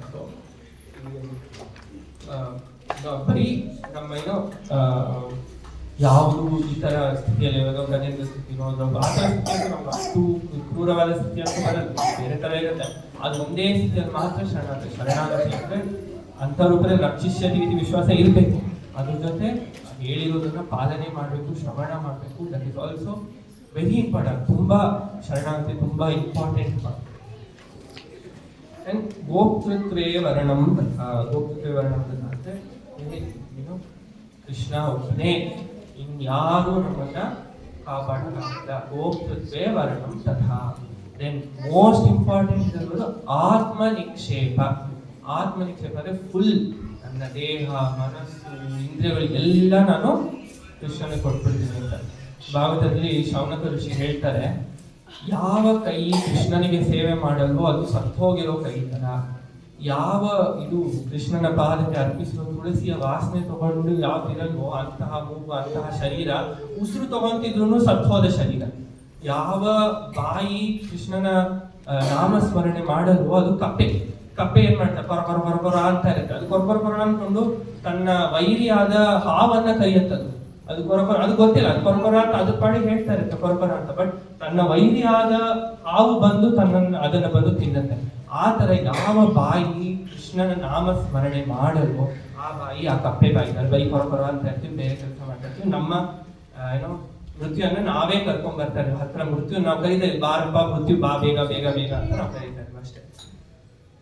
ಸೊ ದೆನ್ ಲಾಸ್ಟ್ ಇಸ್ ಕಾರ್ಪಣ್ಯೆ. ಕಾರ್ಪಣ್ಯೆ ಅಂದ್ರೇನು, ನಾವು ಶರಣಾಗಪಿ ಸುನೀಚೇನ ತರೋರಪಿ ಸಹಿಷ್ಣುನ. ನಾವು ಹಂಬಲ್ ಆಗಿರ್ಬೇಕು. ಹಂಬಲ್ ವಿನಯತೆ ಇರಬೇಕು. ಅಷ್ಟು ನಾವು ಏನೋ ಗ್ರಾಸ್ ಹುಲ್ಲು ಬೆಳೆಯುತ್ತಲ್ಲ, ಹುಲ್ಲು ನಾವು ಅದ್ರಲ್ಲಿ ಹುಲ್ಲು ಮುಟ್ಟಿದ್ರೂ ಅದೇನಾದ್ರು ಮಾಡುತ್ತ ಹುಲ್ಲು ನಮ್ಗೆ ಇಲ್ಲ. ಅಷ್ಟು ನಾವು ಹಂಬಲ್ ಆಗಿ ಇದ್ದು ಕೃಷ್ಣನ ನಾಮಸ್ಮರಣೆ. ಬೇರೆ ಯಾವುದೇ ಮಾರ್ಗ ಕರ್ಮ ಮಾರ್ಗದಲ್ಲಿ ಆಯ್ತು ಅಂದ್ರೆ ನಾವು ಕರ್ಮದ ಫಲತ್ಯಾಗ ಮಾಡ್ಬೇಕು. ಜ್ಞಾನ ಮಾರ್ಗ ತಗೊಂಡ್ರೆ 12 ಅಧ್ಯಾಯ 8ನೇ ಶ್ಲೋಕದಲ್ಲಿ ಹೇಳ್ತಾರೆ, ತುಂಬಾ ಕೃಷ್ಣ ಹೇಳ್ತಾನೆ ತುಂಬಾ ಕಷ್ಟ.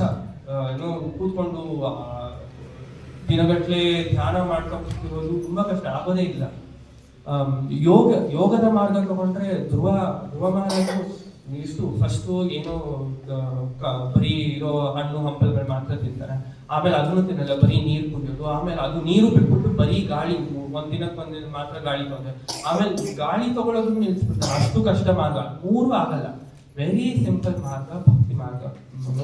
ಚೈತನ್ಯ ಮಹಾಪ್ರಭುಗಳು ಪ್ರಭುಪಾದ ಕೊಟ್ಟಿರೋ ಸಿಂಪಲ್ ಮಾರ್ಗ ಏನು ಭಕ್ತಿ ಮಾರ್ಗದಲ್ಲಿ ಏನ್ ಮಾಡೋದು, ಕೀರ್ತನೆ ಮಾಡೋದು, ಏನೋ ಡಾನ್ಸ್ ಮಾಡೋದು, ತಿನ್ನೋದು, ಪ್ರಸಾದ ತಿನ್ನೋದು ಅಷ್ಟೇ. Very simple. ಪ್ರಭುಪಾದ ಅಷ್ಟೇ ಹೇಳಿದ್ರು. ಏನು ಎಲ್ಲರಿಗೂ ಏನೋ ಜಗನ್ನಾಥ್ ಏನು ಪ್ರಸಾದ ದಿನ ಸಿಂಪಲ್ ಎಂಜಾಯ್ ಬೇಕಾ, ಜಗನ್ನಾಥ್ ಪ್ರಸಾದ ತಿನ್ನಿ, ಆರಾಮಾಗಿ ಖುಷಿಯಾಗಿರ್ಬೋದು, ಏನ್ ಬೇಕಾಗಿಲ್ಲ.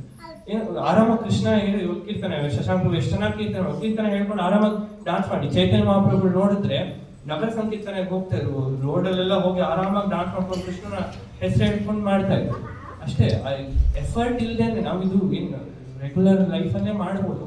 ಎಫರ್ಟ್ ಇಲ್ದೇನೆ ನಮ್ಗೆ ನಮ್ಮ ಹೃದಯ ಶುದ್ಧ ಆಗುತ್ತೆ. ಈ ಮಾರ್ಗದಿಂದ ಶುದ್ಧ ಆಗುತ್ತೆ. ಇದು ವೆರಿ ಇಂಪಾರ್ಟೆಂಟ್.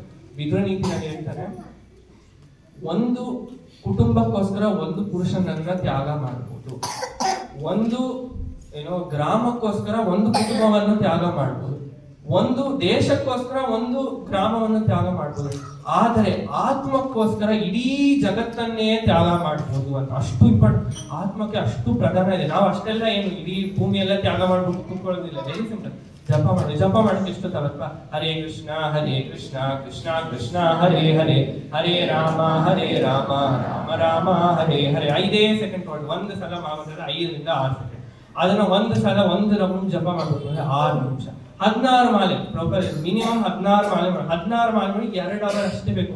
ನಾವು ಇಡೀ ಪೃಥ್ವಿನೆಲ್ಲ ತ್ಯಾಗಿಸ್ಕೊಂಡು ನನ್ನ ಆತ್ಮಕ್ಕೆ ನಾನು ಕೂತ್ಕೊಬೇಕು ಅಂತ ಏನು ನಮ್ಗೆ ಬೇಕಾಗಿಲ್ಲ. ಏನ್ ದಿನಕ್ಕೆ 24 ಗಂಟೆನಲ್ಲಿ 2 ಅವರ್ ನಾವು ತಗೊಂಡು ನಾನು ಜಪ ಮಾಡಿ. ಜಪ ಅಂದ್ರೆ ಏನು 12ನೇ ಅಧ್ಯಾಯದಲ್ಲಿ ಹೇಳ್ತಾರೆ, ರೂಪಾಯಿ ಬರೀತಾರೆ. ನಾವು ಜಪ ಮಾಡ್ಬೇಕಾದ್ರೆ ಅದು 3 ಜಪ ಮಾಡಕ್ಕೆ 3 ಇಂಪಾರ್ಟೆಂಟ್ ಇರ್ಬೇಕು. ಏನು ನಾಲಿಗೆ ಇಲ್ಲದೆ ಹೇಳಕ್ಕೆ ಬೇಡಿ. ನಾಲಿಗೆ ಅಲ್ಲಾಡ್ತಾ ಹೇಳೋದು ಬರೀ ಅಂತ ಬರ್ತದೆ. ತುಟಿ ಅಲ್ಲಾಡ್ತಾ ಹೇಳ್ಬೇಕಾದ್ರೆ ಅದೂ ಏನು ಶಬ್ದ ಬರಲ್ಲ. ನಾನು ಕೇಳಿಸ್ಕೊಂತೇನೆ, ನಾನು ಸುಮ್ಮನೆ ಏನು ಜಪ ಮಾಡ್ಕೊಂಡು ಈ ಕಡೆ ನೋಡ್ತಾರೆ, ಅದು ಏನು ಇಲ್ಲ. ಅದು ಜಪ ಮಾಡ್ಬೇಕು ಅಂದ್ರೆ ನಾಲಿಗೆ, ತುಟಿ, ಕಿವಿ, ನಾವು ಹೇಳೋದನ್ನ ಕರೆಕ್ಟ್ ಆಗಿ ಹರೇ ಕೃಷ್ಣ ಕೃಷ್ಣ ಕೃಷ್ಣ ಹರೇ ಹರೇ, ಹರೇ ರಾಮ ರಾಮ ರಾಮ ಹರೇ. ನಾವು ತುಟಿ ಮತ್ತೆ ನಾಲಿಗೆಯಿಂದ ಕ್ಲೀನಾಗಿ ಅದನ್ನ ನಾವು ಶ್ರವಣ ಮಾಡಬೇಕು. ಅಟ್ಲೀಸ್ಟ್ ನಾವು ಅದನ್ನು ಶ್ರವಣ, ಇವಾಗ ನಾನು ನರೇಂದ್ರ ಮೋದಿ ಅಂತ ಹೇಳಿದ್ರೆ ಎಲ್ಲಾದ್ರೂ ನರೇಂದ್ರ ಮೋದಿನೇ ತಲೆಗೆ ಬಂದಿದ್ದಲ್ವಾ? ಬಿಳಿ ಏನೋ ಗಡ್ಡ ಇದ್ದು ಬಿಳಿ ಕೂದಲಿರೋದು ಒಬ್ಬ ಭಾರತೀಯ ಮನುಷ್ಯ. ಯಾರ್ಗನ ಪ್ರೆಸಿಡೆಂಟ್ ಒಬಾಮಾನೋ ಇಲ್ಲ ಟ್ರಂಪೋ ಯಾರನ್ನ ಹಾಕೋದ್ರೆ ಇಲ್ಲ. ಸೊ ಜಪ ಮಾಡ್ಬೇಕಾದ್ರೆ ನಮ್ಗೆ ಜಪದ ಕೊನೆಯ ಗೋಲ್ ಏನು? ಆ ನಾಮವು ನಮಗೆ ಶ್ರೀ ರಾಧಾಕೃಷ್ಣರ ದರ್ಶನ ಕೊಡುತ್ತೆ. ನಾನು ಇವಾಗ ಹೆಂಗೆ ನರೇಂದ್ರ ಮೋದಿ ಅಂದ ತಕ್ಷಣ ಆ ಶಬ್ದದಿಂದ ನಿಮ್ಗೆ ನಿಮ್ಮ ಮನಸ್ಸಿನಲ್ಲಿ ಆ ಚಿತ್ರ ಬಂತು, ಯಾರದು ಅಂತ ಚಿತ್ರ ಬಂತು. ಅದೇ ತರ ನಮ್ಮ ಗೋಲ್ ಅದು ನಮ್ಗೆ ಗೊತ್ತಿರ್ಬೇಕು. ಓಕೆ, ನನ್ಗೆ ಈ ಇದಕ್ಕೆ ಬರಬೇಕು ಅಂದ್ರೆ ನಾನು ಜಪ ಮಾಡ್ಬೇಕಾದ್ರೆ ನಾವು ಅಪರಾಧಗಳಿಲ್ಲದೆ ಮಾಡಬೇಕು. ಅಪರಾಧಗಳಂದ್ರೆ ಎಷ್ಟೊಂದು 10 ಅಪರಾಧಗಳು ಬರುತ್ತೆ. ನಾವು ಅಪರಾಧಗಳಿಲ್ಲದೆ ಜಪ ಮಾಡಿದ್ರೆ ಕೊನೆ ನಮ್ಮ ಗೋಲ್, ನಮಗೆ ಗೋಲೇ ಗೊತ್ತಿಲ್ಲ, ನಾನು ಸುಮ್ಮನೆ ಜಪ ಮಾಡ್ತಿದ್ರೆ ಏನು ಗೋಲ್? ಜಪದ ಏನು ಫೈನಲ್ ಗೋಲ್ ಅಂದ್ರೆ ನಾವು ಸಂಬಂಧ, ಕೃಷ್ಣನ ಜೊತೆ ನಾವು ಸಂಬಂಧ ಏನ್ ಮಾಡಬೇಕು ಆಗಿರುತ್ತೆ ಅದು ಮನಸ್ಸು. ನಾವು ಈ ಜಪ ಮಾಡೋದ್ರಿಂದ ಆ ಶಬ್ದ ಏನಿದೆ, ಆ ಶಬ್ದ ನಮ್ಮ ಮನಸ್ಸಿನಲ್ಲಿ ಕೃಷ್ಣನ ನಮಗೆ ದರ್ಶನ ಕೊಡುತ್ತೆ. ಸೊ ದಟ್ ಇಸ್ ದ ಇದ್ರ ಜೊತೆ ಲಾಸ್ಟ್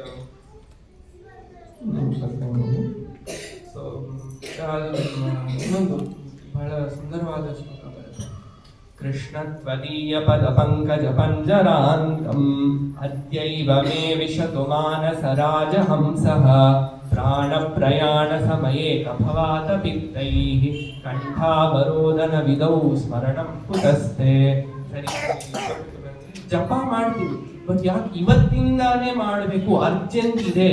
ಯಾತಕ್ಕೆ ಈ ಜಪ ಮಾಡೋಕೆ ಇಷ್ಟು ಅರ್ಜೆಂಟ್ ಇದೆ ಅಂದ್ರೆ ಕುಲಶೇಖರ ಅವರು ಹೇಳ್ತಾರೆ, ಅದ್ಯೈವ ಮೇ ವಿಶತು ಕೃಷ್ಣ ತ್ವದೀಯ ಪದ ಪಂಕಜರಾಂತ. ಕೃಷ್ಣ ನಿನ್ನ ಪಾದಗಳಾದ ಕಮಲದಲ್ಲಿ ನನ್ನ ಮನಸ್ಸಿಲ್ಲಿ ಏನಂತಾರೆ ರಾಜಹಂಸ.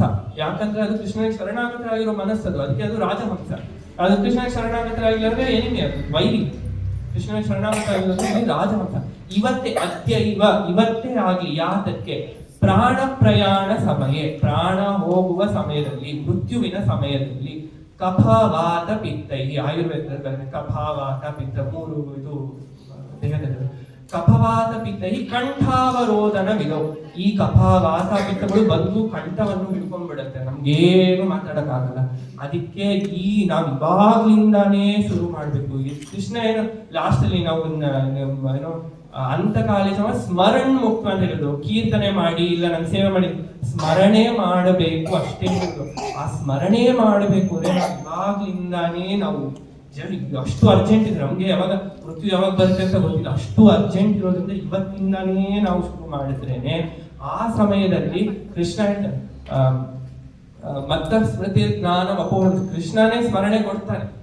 ನಾವು ಲಾಸ್ಟ್ ಮೂಮೆಂಟ್ ಅಲ್ಲಿ ಸ್ಮರಣೆ ಮಾಡಬೇಕು. ಇವತ್ತಿನಿಂದಾನೇ ನಾವು ಜಪ ಮಾಡ್ತೀವಿ ಅದು ನಾವು ಸೀರಿಯಸ್ ಆಗಿ ಮಾಡ್ಬೇಕು. ಸುಮ್ಮನೆ ಏನೋ ಇದು ಮಾಡ್ತೀವಿ ಅಂತಲ್ಲ. ಕೃಷ್ಣನ್ಗೆ ಎಷ್ಟೊಂದು ಸಾವಿರಾರು ಹೆಸರಿದೆ.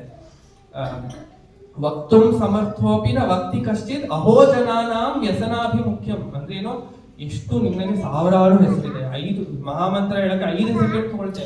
ಇಷ್ಟು ಸುಲಭವಾಗಿದ್ರು ಹೇಳ್ತಾರೆ ಮುಂದೆ ನೆಕ್ಸ್ಟ್ ಜನರಿಗೆ ಈ ದುಃಖಾಲಯ, ಈ ಭೌತಿಕ ಜಗತ್ತಾದ ದುಃಖಾಲಯಕ್ಕೆ ಹೋಗಿ ಒಳಗಡೆ ಹೋಗಿ ನಾನು ಇಲ್ಲೇ ಇರ್ಬೇಕು ಅಂತ ಎಷ್ಟು ಆಸೆ ಇದೆ ಅಂದ್ರೆ ಅವರು ಈ 5 ಸೆಕೆಂಡ್ ತಗೊಂಡು ಹೆಸರನ್ನು ಕೂಡ ಹೇಳಕ್ಕೆ ರೆಡಿ ಇಲ್ಲ. ಅಷ್ಟು ಏನೋ ನಮ್ಮ ಎಕ್ಸಾಂಪಲ್ ಕೊಟ್ಟೆ. ಕುಡಿಯೋದ್ರಿಂದ ಗೊತ್ತು ಶರೀರದಲ್ಲಿ ಹಾನಿ ಆಗುತ್ತೆ ಅಂತ ಗೊತ್ತು, ಆದ್ರೂ ಕುಡಿತಾರೆ. ಯಾಕೆ? ಅವ್ರಿಗೆ ಖುಷಿ ಬೇಕು ಅಂತ. ಅವ್ರಿಗೆ ಖುಷಿ, ನಮ್ಗೇನೋ ಹ್ಯಾಪಿನೆಸ್, ಖುಷಿ ಬೇಕು ಅಂತ ಎಷ್ಟು ನಮ್ಮಲ್ಲಿ ಇದೆ ಅಂದ್ರೆ ನಾವು ನಮ್ಮ ಜೀವನವನ್ನೇ ಕೊಡಕ್ಕೆ ರೆಡಿ ಆಗಿದ್ವಿ. ಅಷ್ಟು ಏನೋ ಸ್ಕೈ ಡೈವಿಂಗ್ ಮಾಡ್ತಾರೆ ಮೇಲ್ಗಡೆ, ಸಾವಿರಾರು ಫೀಟ್ ಇಂದ ಜರೂರತ್ ಬಿಡ, ಪ್ಯಾರಾಶೂಟ್ ಓಪನ್ ಆಗಿಲ್ಲ ಅಂದ್ರೆ ಗೋವಿಂದ ಕೃಷ್ಣ. ಸೊ ನಮ್ಗೆ ಖುಷಿ ಬೇಕು ಅಂತ ಎಷ್ಟು ಇದು ಇದೆ ಅಂದ್ರೆ ನಮ್ಮ ಜೀವನವನ್ನೇ ನಾವು ಲೈನಲ್ಲಿ ಹಾಕಕ್ಕೆ ರೆಡಿ ಇದೀವಿ. ನಮ್ಗೆ ರಿಯಲ್ ಖುಷಿ ಯಾವಾಗ ಸಿಗುತ್ತೆ? ಕೃಷ್ಣನಿಂದ ಮಾತ್ರ. ಕೃಷ್ಣ ಇದು ರಸೋವೈ ಸಹ, ಕೃಷ್ಣನಲ್ಲಿ ಎಲ್ಲಾ ರಸಗಳು ಇದೆ. ಅಲ್ಲಿಂದಾನೇ ನಮ್ಗೆ ನಿಜವಾದ ಸುಖ ಬರೋದು. ಸೊ ನಾವು ಸುಮ್ಮನೆ ಇಲ್ಲಿ ಭೌತಿಕ ಜಗತ್ತಲ್ಲಿ ಇರ್ತೀನಿ ಅಂದ್ರೆ ಆಗಲ್ಲ. ಸೊ ಈ ಶ್ಲೋಕದ ಕೊನೆಯಲ್ಲಿ ಏನು ಹೇಳುದು, ಮಾಮೇವ ಯೇ ಪ್ರಪದ್ಯಂತೆ, ಭಕ್ತಿ ಮಾಡುವು ಕೊನೆಗೆ ಶರಣ. ಫಸ್ಟ್ ಸ್ಟೆಪ್ ಇಸ್ ಶರಣಾಗತಿ. ಗುರುವಿನ ವಾಕ್ಯವನ್ನು ಕೇಳಬೇಕು, ಗುರುವಿನ ಮಾರ್ಗದಿಂದ ನಾವು ಕೃಷ್ಣನಿಗೆ ಶರಣಾಗತರಾಗಬೇಕು. Prabhupada very simple first instruction Chaitanya Charitamrita ಪರ್ಪಟಲ್ ಬರ್ತಾರೆ. Chanting is the only, it is very simple, but it should be done seriously. ಅಂದ್ರೆ ಚಾಂಟಿಂಗ್ ಜಪ ಮಾಡೋದು ಸುಲಭವಾದ ಮಾರ್ಗ ಇದಕ್ಕೆ, ಬಟ್ ಅದನ್ನು ನಾವು ಸೀರಿಯಸ್ ಆಗಿ ನಾವು ತಗೊಂಡು ಓಕೆ ನಾನು ಮಾಡಲೇಬೇಕು ಅನ್ನೋ ಭಾವನೆಯಿಂದ ಮಾಡಿದ್ರೇನೆ ಅದು ವರ್ಕ್ ಆಗುತ್ತೆ. ಸೊ ಇಲ್ಲಿಗೆ ಈ ಶ್ಲೋಕದ ಸೊ ನೆಕ್ಸ್ಟ್ ಮುಂದೆ ಹೋಗ್ತಾ ಕೃಷ್ಣನಲ್ಲಿ ಹೇಳ್ತಾರೆ, ಯಾಕೆ ಶರಣಾಗತರಾಗಬೇಕು ಅಂತ ಗೊತ್ತಾಯ್ತು, ಕೃಷ್ಣನಿಗೆ ಶರಣಾಗತರಾಗ್ತು ಅಂತ ಗೊತ್ತಾಗಬೇಕು. ಇದಾದ್ಮೇಲೆನೂ ಜನರು ಶರಣಾಗತರಾಗಲ್ಲ, ಯಾರಪ್ಪ ಅರ್ಥ ಜನರು ಅಂತ ನೆಕ್ಸ್ಟ್ ಶ್ಲೋಕ ಹೇಳ್ತಾರೆ. ಆಮೇಲೆ ಕೊನೆ ಕೃಷ್ಣ ಎಕ್ಸ್ಪ್ಲೇನ್ ಮಾಡ್ತಾರೆ, ಓಕೆ ಯಾರು ಶರಣಾಗತರಾಗ್ತಾರೆ, ಅದರಲ್ಲಿ ಭಕ್ತ ಅಂತ ಏನು. ಸೊ ಕೊನೆಗೆ ಲಾಸ್ಟ್ ನಾವು ಮಾಡಬೇಕು ಅಂದ್ರೆ ಸೀರಿಯಸ್ ಆಗಿ ಮಾಡ್ಬೇಕು. ನಾವು ಸುಮ್ಮನೆ ಹಿಂಗ್ ಮಾಡ್ತೀವಿ, ನಮ್ಮ ನೀರು ಬಿದ್ದಿದೆ, ಅದು ರೋಡಲ್ಲಿ ನೆಲದ ಮೇಲೆ ನೀರು ಬಿದ್ದಿದೆ ಅಂದ್ರೆ ಒಂದು ಕಾಲು ನೀರ್ ಮೇಲೆ ಇಟ್ಕೊಂಡು ಒಂದು ಕಾಲ ಮೇಲೆ ಡ್ರೈ ಇದ್ರ ಮೇಲೆ ಇಟ್ಕೊಂಡು ನಾವು ಜಾರ್ ಬೀಳ್ತೀವಿ, ಎರಡು ಕಾಲು ನೀರಲ್ಲಿ ಇದ್ರು ಜಾರ್ ಬೀಳ್ತೀವಿ. ಆದ್ರೆ ಈ ನೀರಿರೋ ಜಾಗ ಬಂದು ಭೌತಿಕ ಜಗತ್ತು, ಜಾರ್ ಬೀಳ್ತಾನೆ ಇರ್ತೀವಿ. ನಾವು ಕಲಿ ಗೊತ್ತೇ ಇರಬೇಕು, ಇದು ಬಿಟ್ಟು ನಂಗೆ ಇದು ಬೇಡವೇ ಬೇಡ, ಕೃಷ್ಣ ಒಂದೇ ನಮ್ಗೆ ಅರ್ಜೆನ್ಸಿ ಬರಬೇಕು. ಪ್ರಯಾಣ ಸಮಯ ಕಫವಾತಪಿತೈ ಕಂಠ, ನಮ್ಗೆ ಗೊತ್ತಿಲ್ಲ ಪೃಥ್ವಿ ಯಾವಾಗ ಬರುತ್ತೆ ಅಂತ ಗೊತ್ತಿಲ್ಲ, ನಮ್ಗೆ ಅಷ್ಟು ಅರ್ಜೆನ್ಸಿಯಿಂದ ನಾವು ಮಾಡಲೇಬೇಕು, ಇಲ್ಲ ಅಂದ್ರೆ ಏನು ಆಗಲ್ಲ. ಸೊ ಇಲ್ಲಿ ಇವತ್ತಿನ ಮುಗಿಸ್ತೇನೆ. ಏನಾದ್ರು ತಪ್ಪಾಗಿದ್ದರೆ ಕ್ಷಮಿಸಿ. ಆದಷ್ಟು ಏನು ಕ್ವಾಲಿಫಿಕೇಶನ್ ಇರಲಿಲ್ಲ ನಾನು ಹೇಳಕ್ಕೆ, ಪ್ರಭುಗಳು ಹೇಳಿದ್ರು, ಅವ್ರ ಆದೇಶದಿಂದ ನಾನು ಹೇಳಿರೋಷ್ಟು ನನಗೆ ಗೊತ್ತಿರೋಷ್ಟು, ನನಗೆ ಅವ್ರು ಏನು ಹೇಳ್ಕೊಟ್ರು ಅಷ್ಟನ್ನು ನಾನು ಹೇಳಿದ್ದೀನಿ. ಏನಾದರೂ ಪ್ರಶ್ನೆಗೆ ಒಂದು ಪ್ರಶ್ನೆ ಇತ್ತು ಅಂತ ತಗೊಂಡಾಗ ಲೇಟ್ ಇವಾಗ ಒಂದು ಪ್ರಶ್ನೆ ಇತ್ತು ತಗೊಬೋದು, ಇಲ್ಲ ಅಂದರೆ ಮುಗಿಸ. Hare Krishna.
Krishna Krishna Hare Hare Hare Rama Hare Rama Rama Rama Hare Hare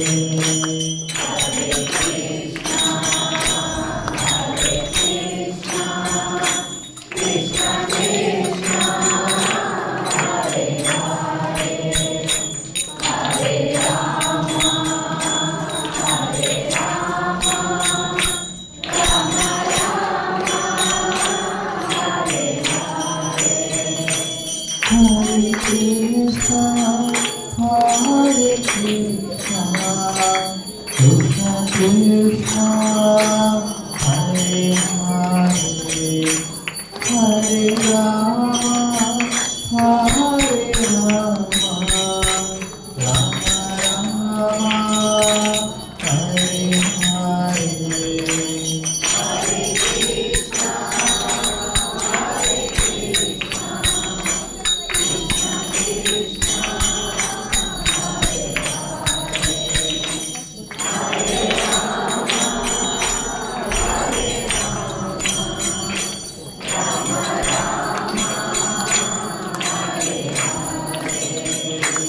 Hare Krishna, Hare Krishna, Krishna Krishna, Hare Hare, Hare Rama.